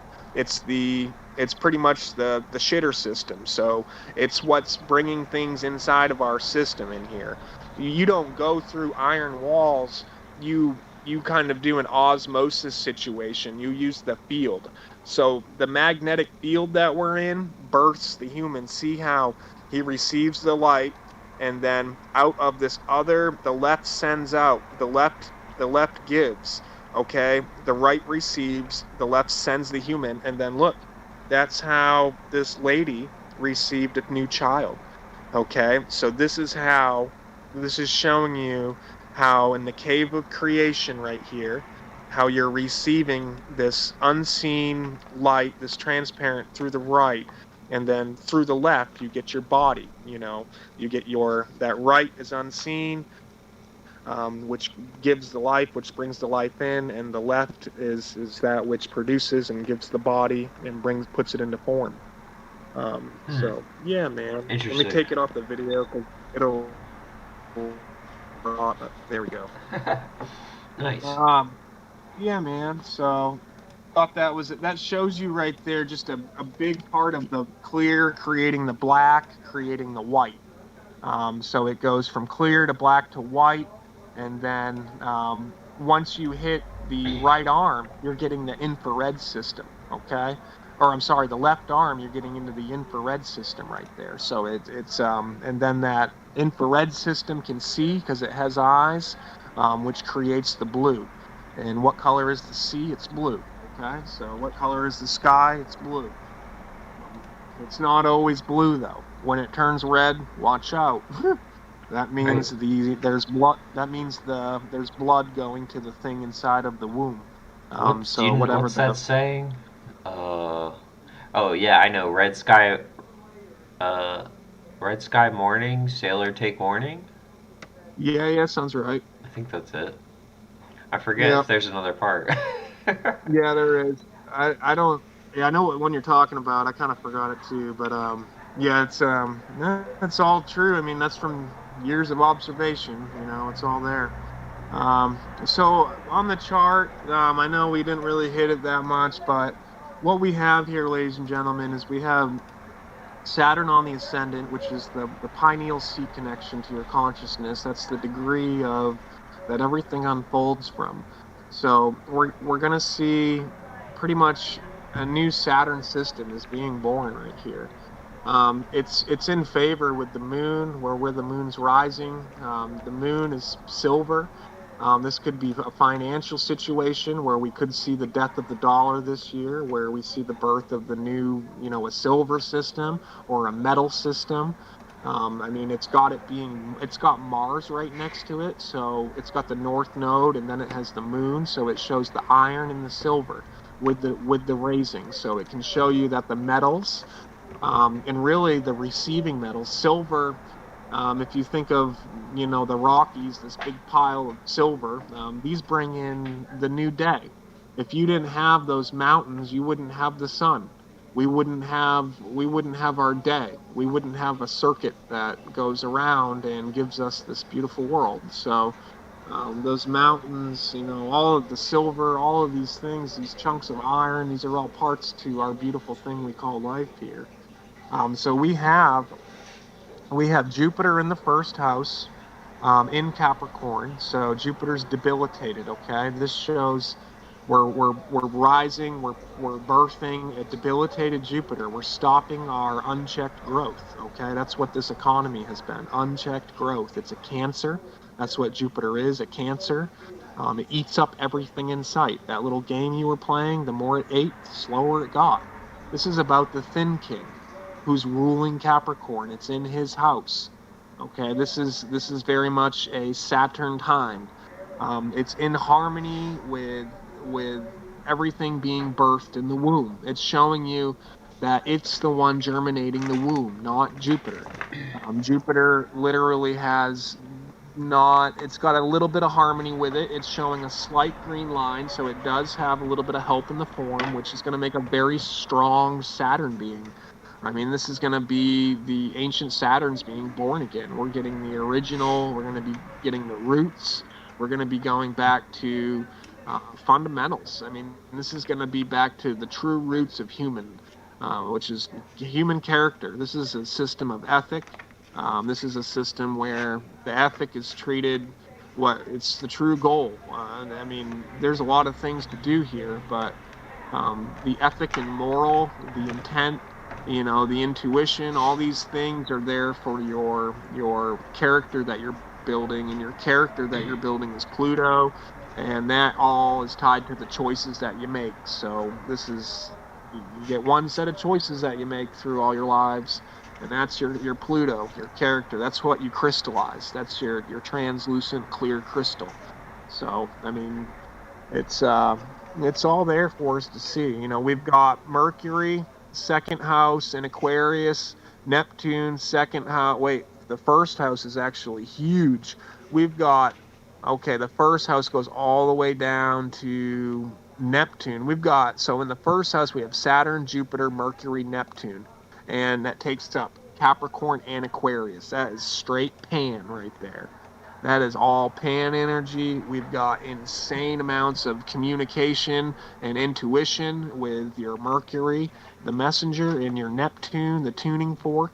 So Neptune, that has to do with how the metal's being honed. Okay, so that's definitely tied into the Jupiter desire system. It's definitely tied in with the Venus quality of metal system, and it's right there in your first house in Aquarius, a huge first house. I mean, this is why. Look at this. This is the day of spring, when the first house and the seventh house have the most aperture. This is when the Creator has its eyes open on the land. It's looking at it, and look what it's birthing. Look where it's sending its germ. It's sending it right to the moon in harmony right down there. And who's there? Mars kicking the egg. It wants to bust open. Before a baby comes out, before its birth, you need to kick a little bit and let us know that you're ready to come out. Well, that's what Mars is right there. And Mars is right there. And look at Mars exalts in Capricorn. So Saturn and Capricorn on the Ascendant. This is all good kicks. These are all good movements in the womb of the moon right here. And where in Mars, it is all about Mars. Mars is who gets birthed in the Christ story. And he's the one exalting at Christmas time. He's the one we're celebrating that's born again. If he wasn't born again, if we didn't have the dark night, we would go off into the fucking heat and burn up. We need that iron pullback. We need that. If we didn't have that, we wouldn't be what we are. So that's why we celebrate the Christ, the Southern Cross. That's why we celebrate that deep dark night. And look, it's all trining Mars. Mars is in Taurus. This is all going down in Taurus, which is a big moon, Venus, fixed Earth. I mean, this is another deep metal aspect. And then also let's look at the second house. This is what you have. This is your material things, your body. It's rich, folks. We got some serious wealth. We've got the Venus conjuncting the sun. I mean, that's friggin' huge. That's a refinement of life. And who's not far away? Charon, the wounded healer. So, I mean, you've got what you have is richness inside, a deep one. You have the deep ability to, heal yourself, to refine your nature. What do you do when you have all these horrible experiences in you? You start to refine them. You start to see what you can learn from it all, what you've been through.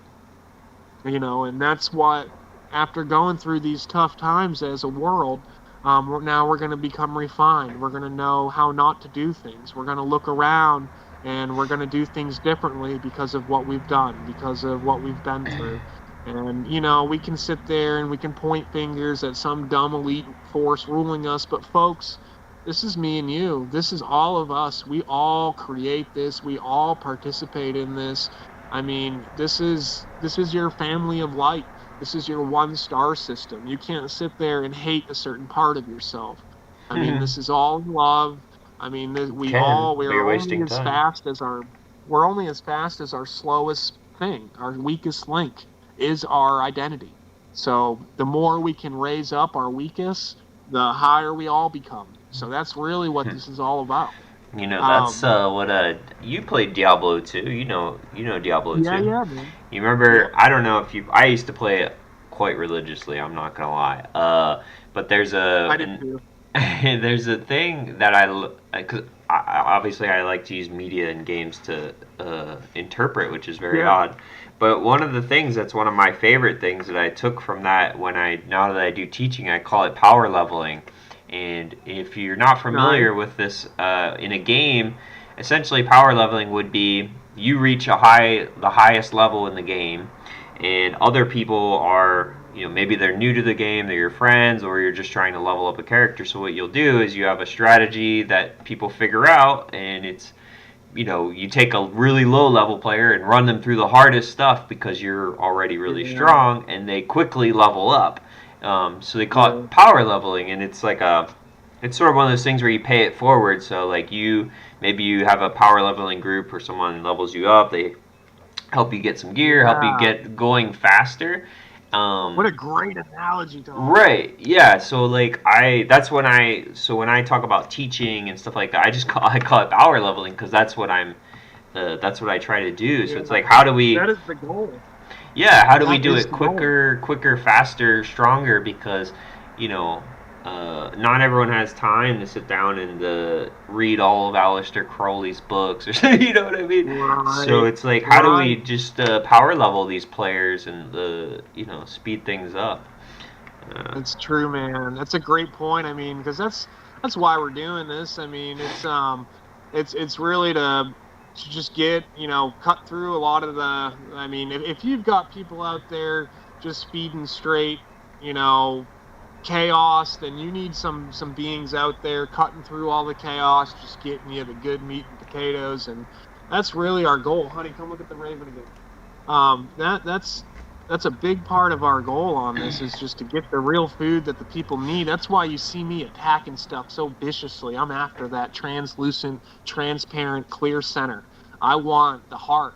I don't want to. I mean, I want to know the whole thing. I want to know how it all works. I want to know how everything connects to everything. It's a must. I mean, it's not something negotiable. We are gonna get to the root of all of this, and you can start to really see things that are unseen. I mean, we're already looking at two areas of things that you can't see: the black and the clear.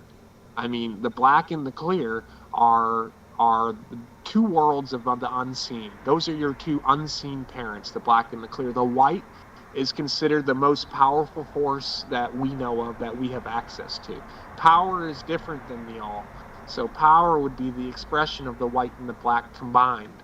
So the black produces it. So imagine that if you look out at the black, right, and you notice a tiny little white star, that entire field of black created that little white speck right there. So all of the black coalesced into a point of white. And then if you look, that's why we're looking at the constellations, all of the white specks of the body of the constellation coalesce into the red eye of the constellation. This isn't a coincidence, and this is why the constellations look like shit and not like an actual line. They had to do this on purpose. This is all knowledge for you. This is showing you how things travel.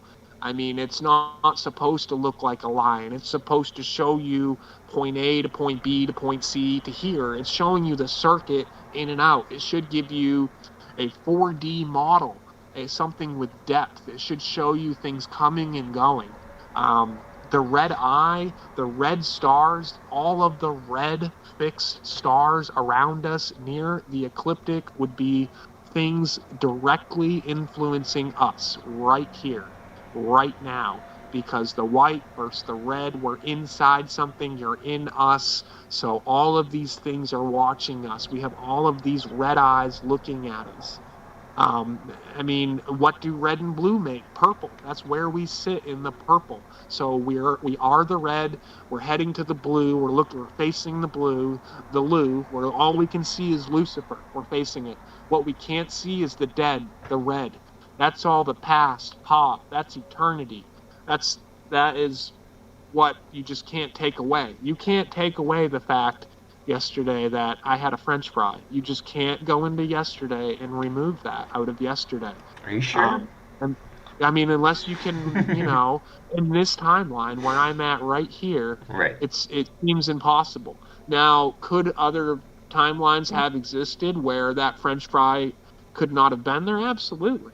But the timeline that I choose to speak from, that I've created at this point, has a French fry in it yesterday. Yeah. And that's something to me that's unavoidable. Mm-hmm. It's funny And we because all I was have, craving French fries. I didn't get any though. right? We Dang went up, it. yeah, we went up to Madison and we hit one of the. There's like an old Hinkle burger place, and I don't eat meat, but one of the kids still does. So we got him a Hinkle burger, and then they had some. I guess they've been around 100 years, so that's back almost into Tartaria days. I was like, I got to taste the Tartaria something here. But Nice. yeah, man, these are all very. This is all designed very specifically, man. There's so much going on, so this is why we crave it. This is why we want to know the. So there's red and blue fixed stars around us. They're very important. They show you the path of the circuit. They show you the direct coming and going where things come and go, and that's you can know things by the color. Okay, so blue absorbs. That's why where you're going, something is absorbing you. Something's eating you. Something's taking you in. So this is blue, and then red is death. Something's getting rid of you. Something is doesn't either doesn't want you, or they're giving you something, or sending you somewhere. That's the center. That's the center. So red and blue, their direction. They're left and right. They are of the same arm of the arm of the white. The arm of the white is the one arm of God, the visible arm. The black one you can't see. It's there. God has two arms. It's just the black that's holding. The black is all the black background that the white is appearing in. That's the one arm, and then the other arm is this little black arm you see. That's God manifesting the most powerful essence of that there is, and it's the white. And then the white contains all the color, right? I mean, well, the black contains all light, and out of the black comes the white, right? But first it was the clear. So the black had to be birth. The black was like an oozing out, a sulfur, and everything sticks to it. So if you get swallowed up by the black, you are inside of it. The black eats all light. How do you get light outside of the black? That's by the white folks. So, I mean, this whole entire simple set of knowing thyself down to your core is how everything is built around us, down to the fish, the squirrels, your thoughts, feelings, emotions. All the systems have these beautiful underlays and overlays, and it's all for us. It's a forest for us, for rest. There's still time. Yeah. If there's still time, there's moving time. There's always time. All right, we're gonna pull some cards. I got a new deck. I'm gonna try to set up. Yeah, I've got astrology dice. I'm gonna roll those. We're gonna get a spring equinox feel here. Do you want me to do a card? I have a new deck. I thought maybe we should check out. Yeah, what do you got? What do you got for your deck? I've got the Zoltan Tarot deck, which is a Mayan tarot deck that is really cool. It's from 1976. Okay, let's pull one of those. And then let's get a flavor on it. So for intent, you put your intent on that side. Tell us what we're going to see with this card real quick. I got to shuffle mine, so if you're ready, you can do yours first. Okay. I'm going to be shuffling mine. I'll do mine first. I got to rejoin the audio, though. That's fine. It's breaking up a little, and I want to... All good. I'm going to shuffle these cards. So, yeah, my intent is basically always just to show us what we need to see. Show us what we need to see. Right. That's right, exactly. What I kind of go with, because exactly. I don't typically. I usually have way too many questions, so for me, it's just like. Yeah. Absolutely, man. Absolutely. So that sounds good. Show us what we need to see. Give us a message for our eyes right now. Something that nice. we'll find the meaning in it when we see it. So whenever you're ready, Todd, you pull that. All right. I'm gonna be shuffling mine. I like that you got the Illuminati deck. That's cool. I wanted to get one of those. Yep. I'm gonna pull one of those so we can pull.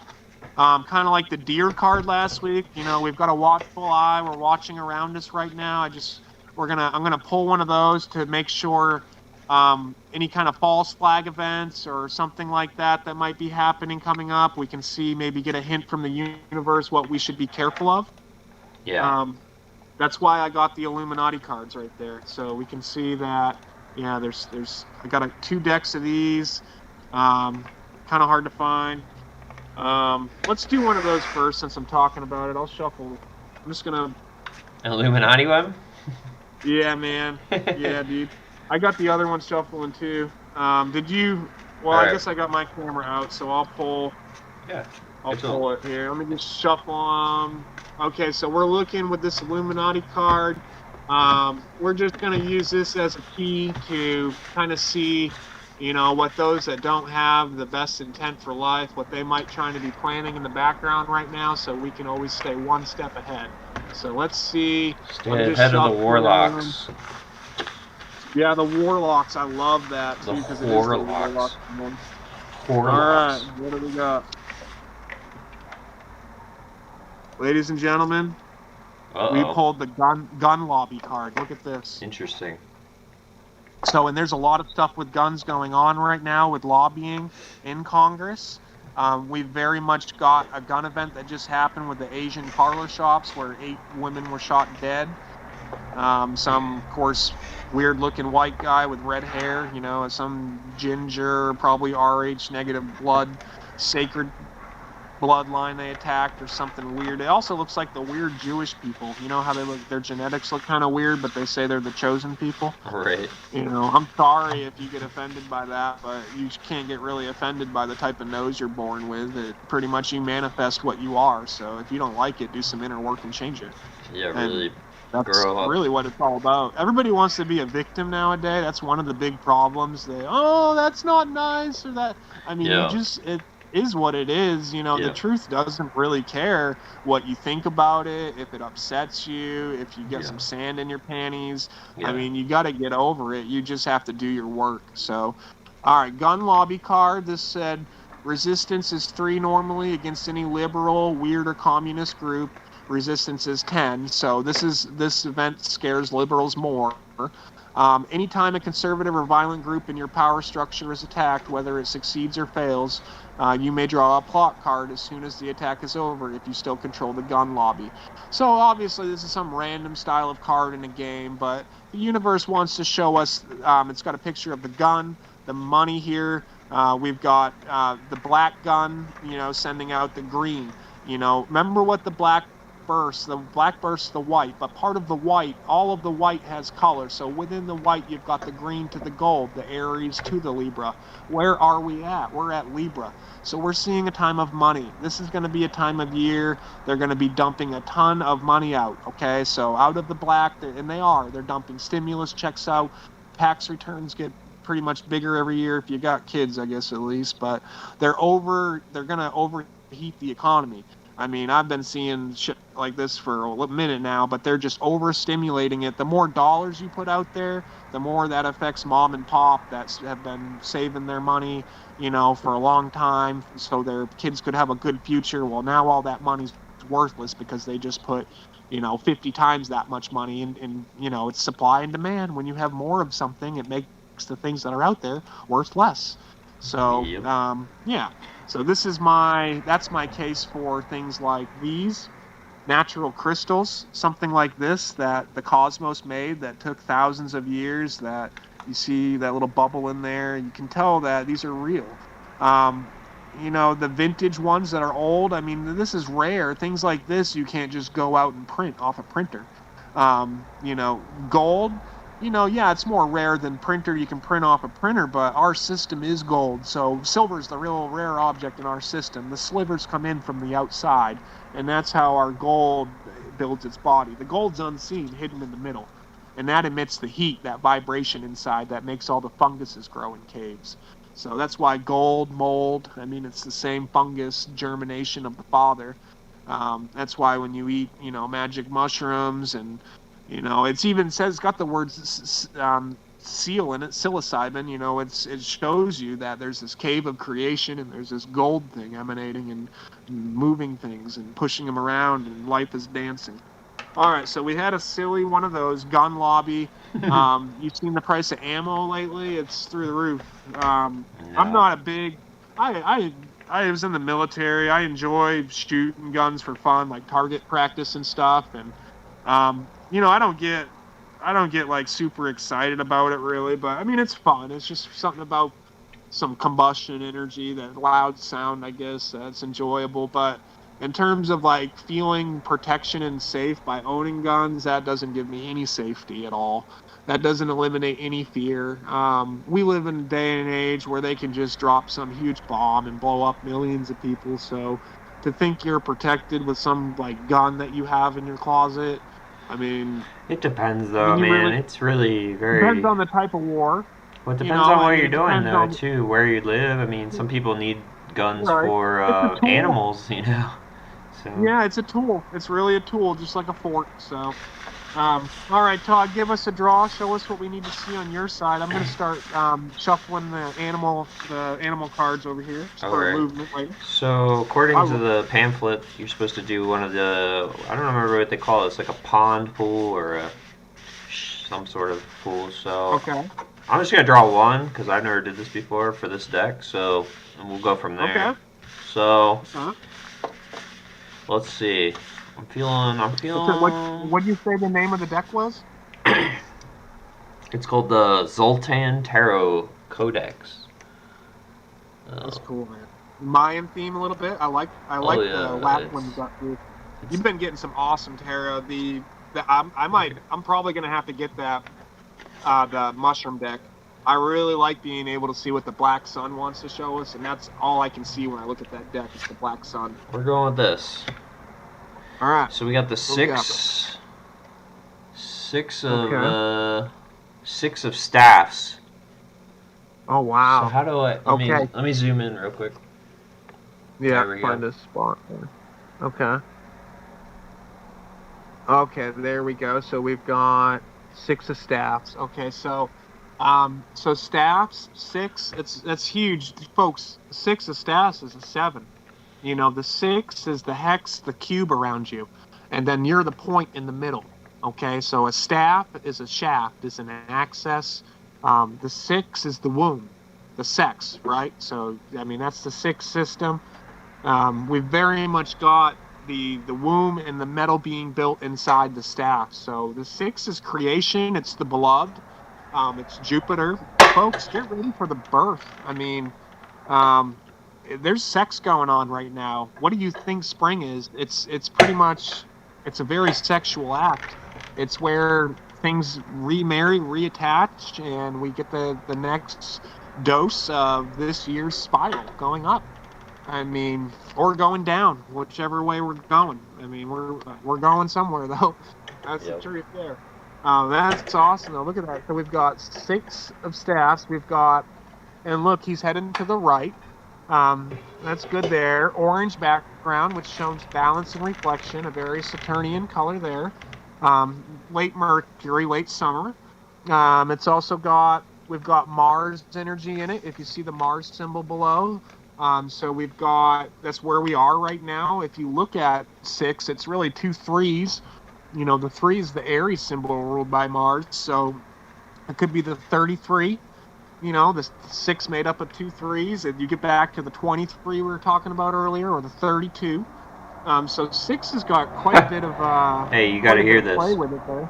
You got to hear this. So in the pamphlet, you'll like this because we've mentioned this word several times. 6 of staffs. Good news. Victory in difficult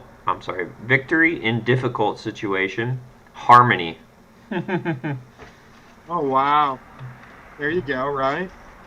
Victory in difficult situations, which I mean that's pretty much where we're at. We've been in a very difficult situation, and harmony, man. Look at all the harmony in the birth chart. I mean, we can really see that. All the harmony in that spring equinox birth chart right there that we saw today. There's a lot of trine energy in there. Absolutely. I'm trying to find, I had this Zodiac system I wanted to show you.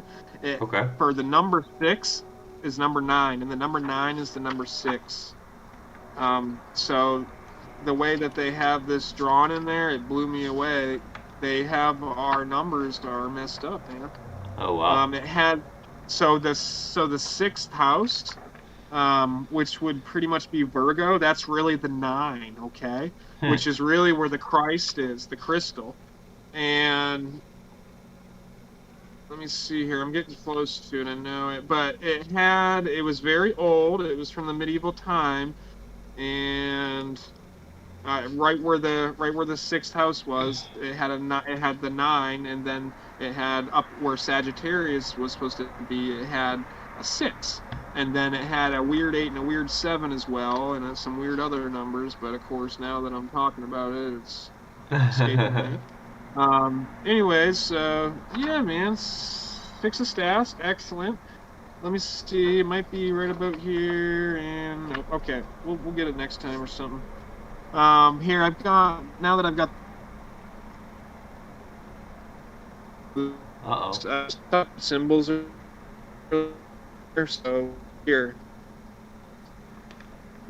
Symbols. Since this that's so you got the sun. Hold on, I can't hear you. I see you. Your robot. There we go. A little bit better. Yeah, there we go. Now you're in. Is it better? Okay. Yep. All right, I'm gonna try to bring the book over here. Okay. One sec, my audio went out, man. That's awesome. I don't know if you can. Okay.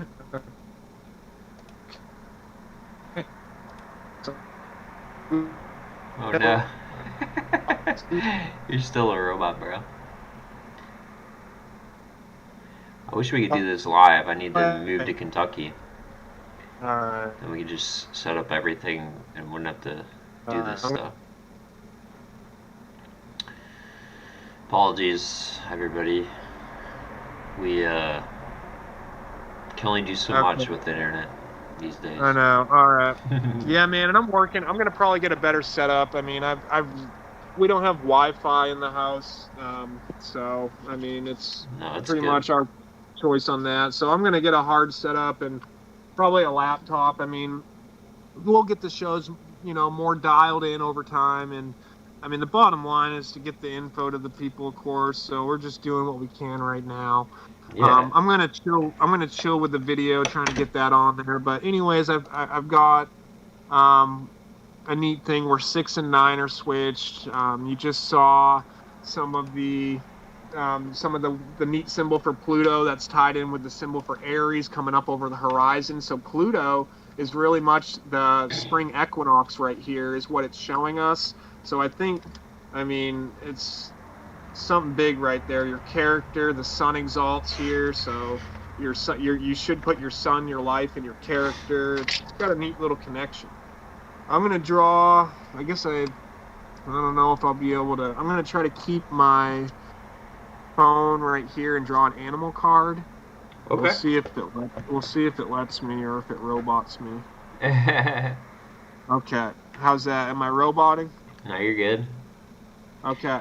So I'm gonna pull a movement card now. Springtime. I mean, things are birthed, so I mean, things are moving. We see Mars coming through. I mean, kicking in the womb. So I mean, we're getting some serious movements that are about to hit our plate. So I'm gonna pull an animal card. I'm not gonna read the book. We're just gonna lightly just think about this animal that we pull and think about how it's reflecting the times. Last week we had the deer. I think that was very appropriate for the week. I felt like a deer. I kind of felt like head on a swivel a little bit. I still feel that way a little bit. I have a big deer energy in me. We got a lot of 4 last week. We've already seen the 6 card right now. We're getting some sex and 6 and spring. So the sex and 6 is big this week right now. As you can see, the 7's been a little bit big. All right, here we go. I'm going to pull it. Oh, baby. Look at that. Salmon. That's pretty awesome. That's pretty cool. Awesome. Okay, 49. Folks, this is huge. 7 times 7 is 49. Humans enter the womb at day 49 when the pineal gets created in the womb. So, I mean, that's at least when that organ gets created, the seat of consciousness. Day 49. It's not a coincidence that we just pulled that. So, Look at the white, the salmon splashing in the water. The salmon, and look, it's got, it's sitting there. It's what is so special about the salmon, folks, is that it returns to where it was born, to die and to give birth. So that's exactly what's happening right now. Something's given birth. What if we have some giant cosmic salmon coming back to pretty much die and give its final birth? I mean, that would be awesome. But Yeah. I mean, just like the human, fish are symbolic, salmon are very sacred. They're very similar to the human. We swim back to our area of creation to create as well. I mean, we were born inside the woman. I mean, you go back in there, you go up the river, up to the lake, and you drop off the seeds.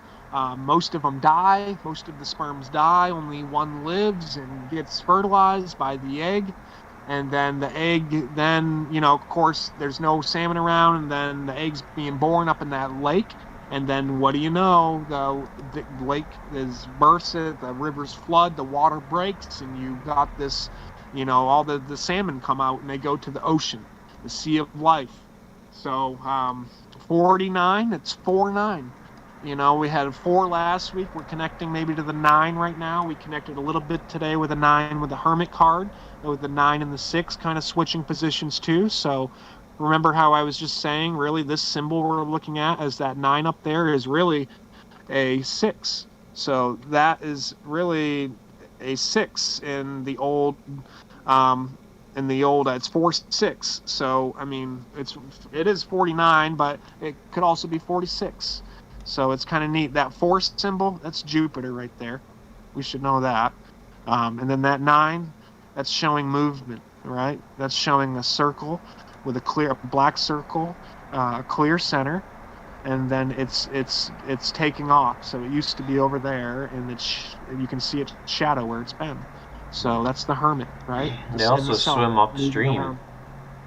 They swim upstream. That's a great point, Todd. They do swim upstream. So, and that's where we're supposed to be going. That shows us we're swimming up into the center.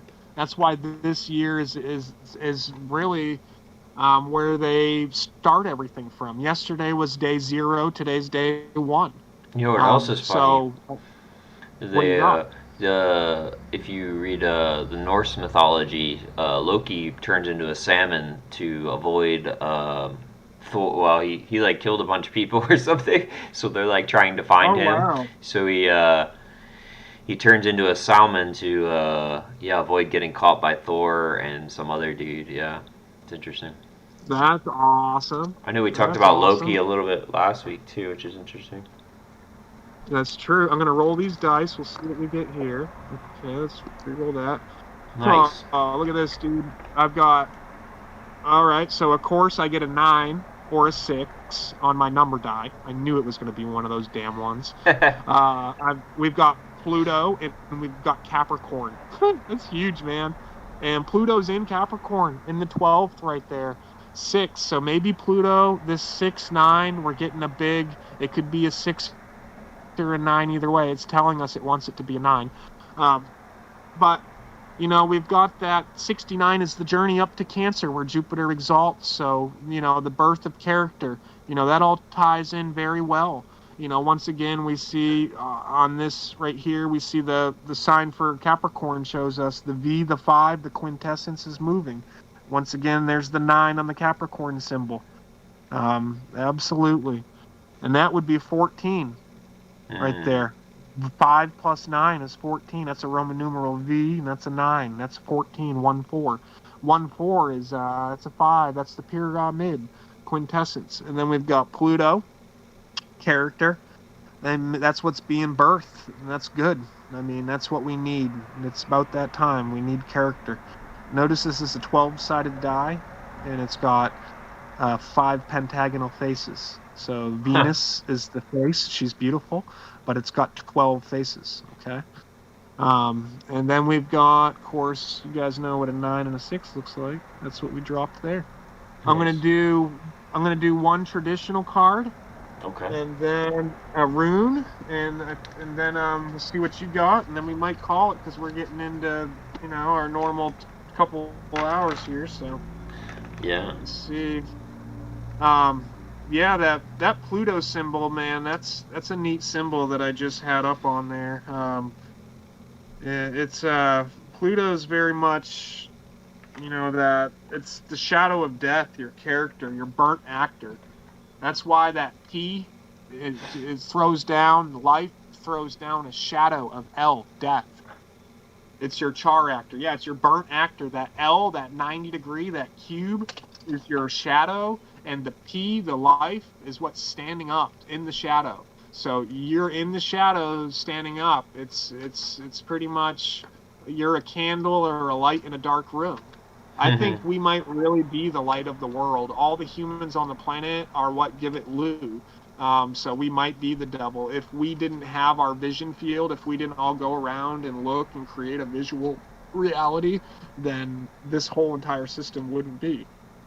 So it's dependent upon things that have eyes that can see.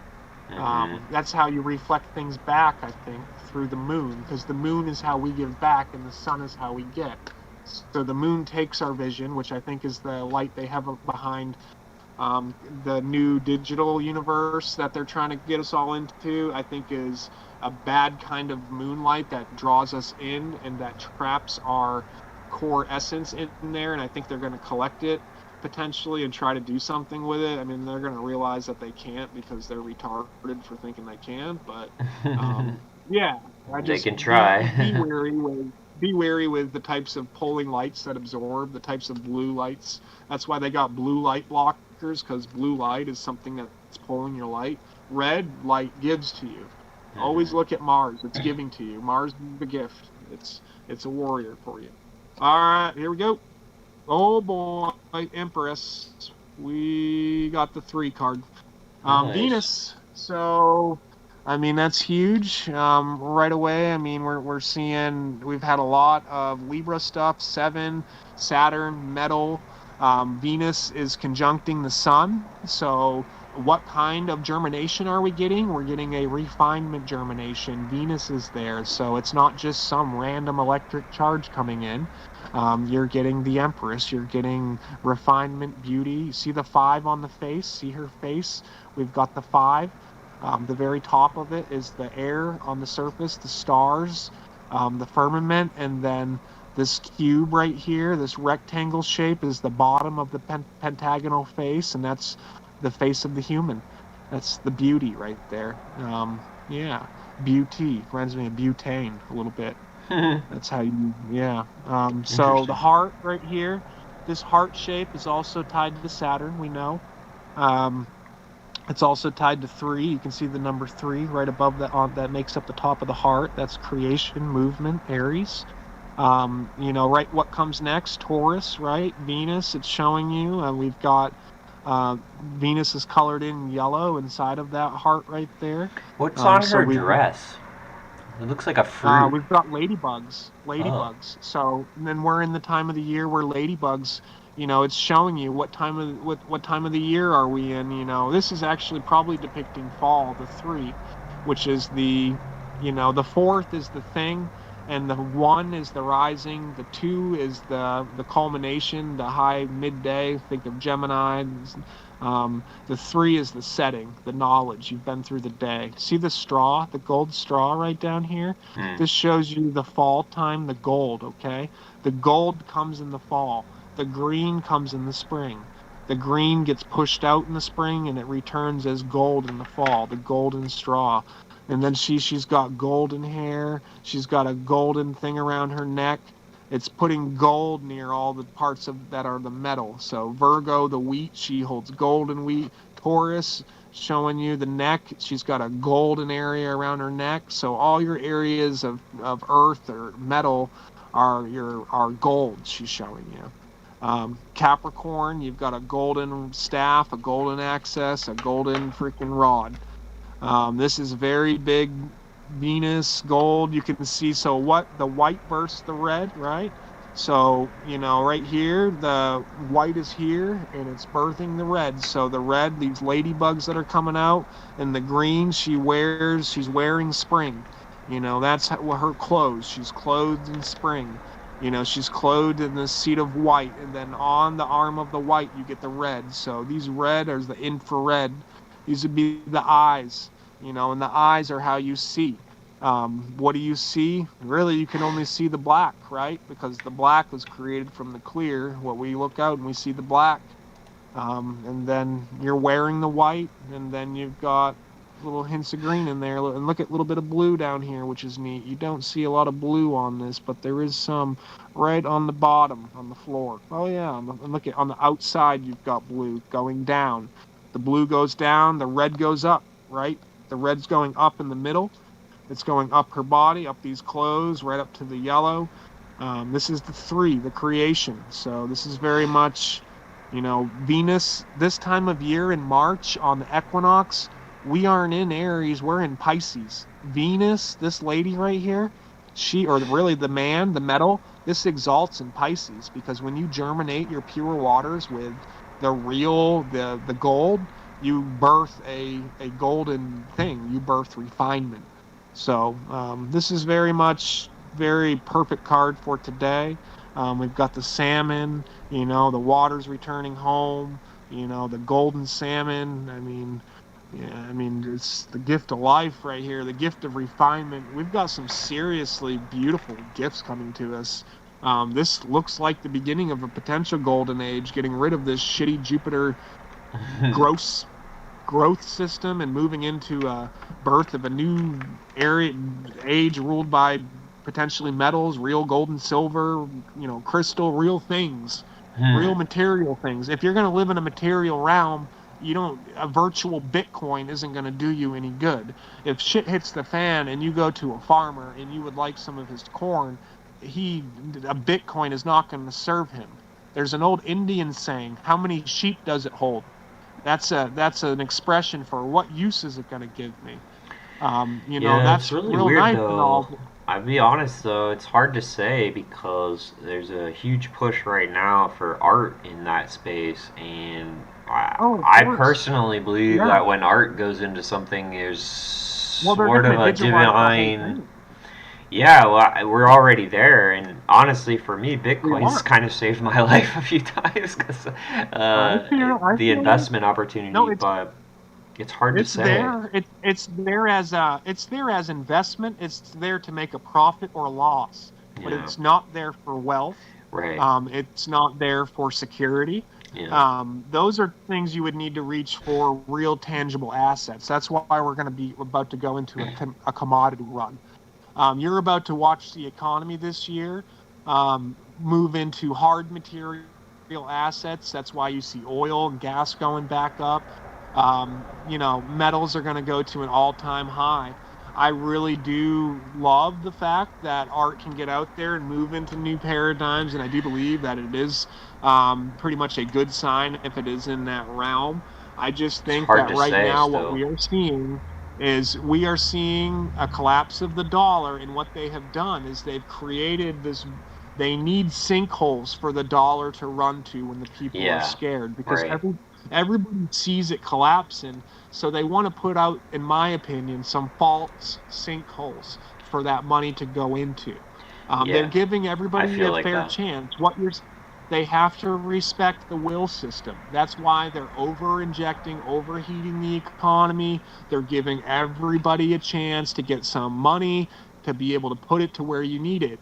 And just to think, everybody who is going to have money come and go through their hands, everybody will have had a chance to buy things like silver or metals potentially. Or not everybody can put even food on their table right now. So there's a lot of people that can't necessarily buy any extras or anything, but at the same time, there are these stimulus checks. If you have a family of like a couple kids, that's like $5 or $6 grand on just one of the checks. Wow. Jeez. Yeah, because it's $1,400 a person on the latest one. So, if you're a responsible human and you're up to date on your dumb bills and all your stuff, then this is extra money coming in. And people are putting this mainly in virtual areas, stocks. Yeah, a lot of people are buying Bitcoin and stuff. There's a big push now. You're seeing it in all the news stories. It's where all the hype is. Digital art, digital land purchases, virtual land purchases. Ask the people like 10, 15 years ago when I'm trying to think of that game that came out where people bought super luxury spaces in it, and then it wasn't even a big hit, but they Uh, paid thousands and thousands, hundreds of thousands of dollars for prime real estate in the game. yeah, well, that's um happening again where they have a couple games that are starting like that, and it's amazing, man. I mean, it's filled with art yeah, galleries. The problem I really see with the art problem is like I don't quite understand how it exists in terms of you owning the art. yeah, And it it's a pixel seems image. well that, and it's like exactly that too, because it's like, well, I literally someone could just copy and paste You your could change artwork one, and then yeah, say and change one mint it pixel. and then say that they made it. So it's going to create a Yep, whole another yep, Napster event pretty much, which is interesting. yeah, Like, it is. and Yeah, it you really know, is. It's we just need like to the go drug through it. race. What happens? What Mm, happens when they make something illegal? They just change one little chemical formula and they right. call it a new name. Yeah. Well. You know, Yeah. Exactly. Yeah. so it's the same thing. So there's this paradigm where they use these little loopholes, and it's the same thing in business. What happens when a company is really bad? The company goes bankrupt, so they don't have to pay anybody any of their bills back, and then they move all the assets before, and then this dumb fake company corporate identity takes the fall, which is not even a real being. And then all of these real people get hurt by that move, and then the owner of the company, now, since it wasn't on him personally, his social Right. security number, it was on an EIN number, he can just start a new company Yep. and he's fine and move all the I mean, that's a fucked up system. I mean, that's not okay. That's how Yeah. you end up with a rape and pillaged earth. That's what we're So living though. That's literally reality when you start it is. when you And what get are we into it. fighting for? But they also We're go, well, fighting for just the play the shit, game.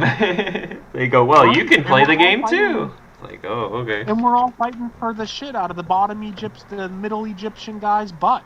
I mean, and then the animals are trying to get it from us. Like, you try to go into a kitchen with three dogs with a box of pizza. I mean, the Right. dogs are trying to get the food from you. Yeah. You're trying to get it from the sun. And this is all a giant Ponzi scheme.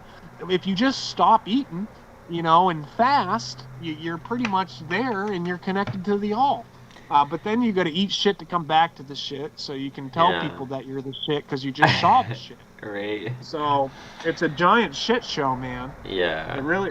I almost bought that hat yesterday too. I was gonna just for the show. It's just welcome to the shit show because it's literally. I mean, we're all scrambling, and it's beautiful. This shit is beautiful. I mean, everything that comes from a divine realm would be divine. So even the shit of the divine realm is divine. That's Whoa. why. Yeah. That's how the divine trickles into this realm is through its shit. Its shit is our gold. Okay, literally the gold of this system is its shit. I I mean, feel that's like that's too, hilarious. it's like can you? I feel like a part of it too, because of not necessarily because it's shit, but almost like in order for you to start seeing in order for people to like sort of get a better picture, it's like you need to be willing to like find some sort of positive aspects or find the beauty, find the thing that you're gonna learn or the thing that you did learn in that shit too, right? So it's like you Yep, may that's have a right. negative experience or some sort of thing like that, and it's like you can still find value and find good things in the shit, so to Absolutely. speak. Well, and that's what And we're fighting to mushrooms protect. grow and shit. Psilocybin Yes, mushrooms they are do. grow and shit. So And the they and the understand. Egyptian and Yeah. look at what the Egyptians did. They put the mushroom on a high pedestal. They Yeah. put that thing as a sacred object. They carved it into stone. They carved magic mushrooms, Yep. and it grows in shit. Yep. And then they carved them reaching their hand into the ass of another giant Egyptian. I mean, come on. That's like, yeah, yeah. Yeah. It's. I'm gonna pull one more card. We're getting pretty long, but I Sure. just bought this deck Let's see yesterday it. at a pretty cool shop. Let me see, I've got right here, so eventually this Oh, little, that's cool. Is that gold? Oh, it's the gold one. yeah, Yeah, that deck yeah, it's is nice. So the Golden Tarot of Marseille, this goes back to the mid 1700s, really back to probably the 1500s, and they redid it over in the 1700s. Right. Notice the cover here. Yeah. Um, we've got the matchstick. I don't know if you can wait. Oh, you can't see it in that image. I've got it on the card though. I'll show you.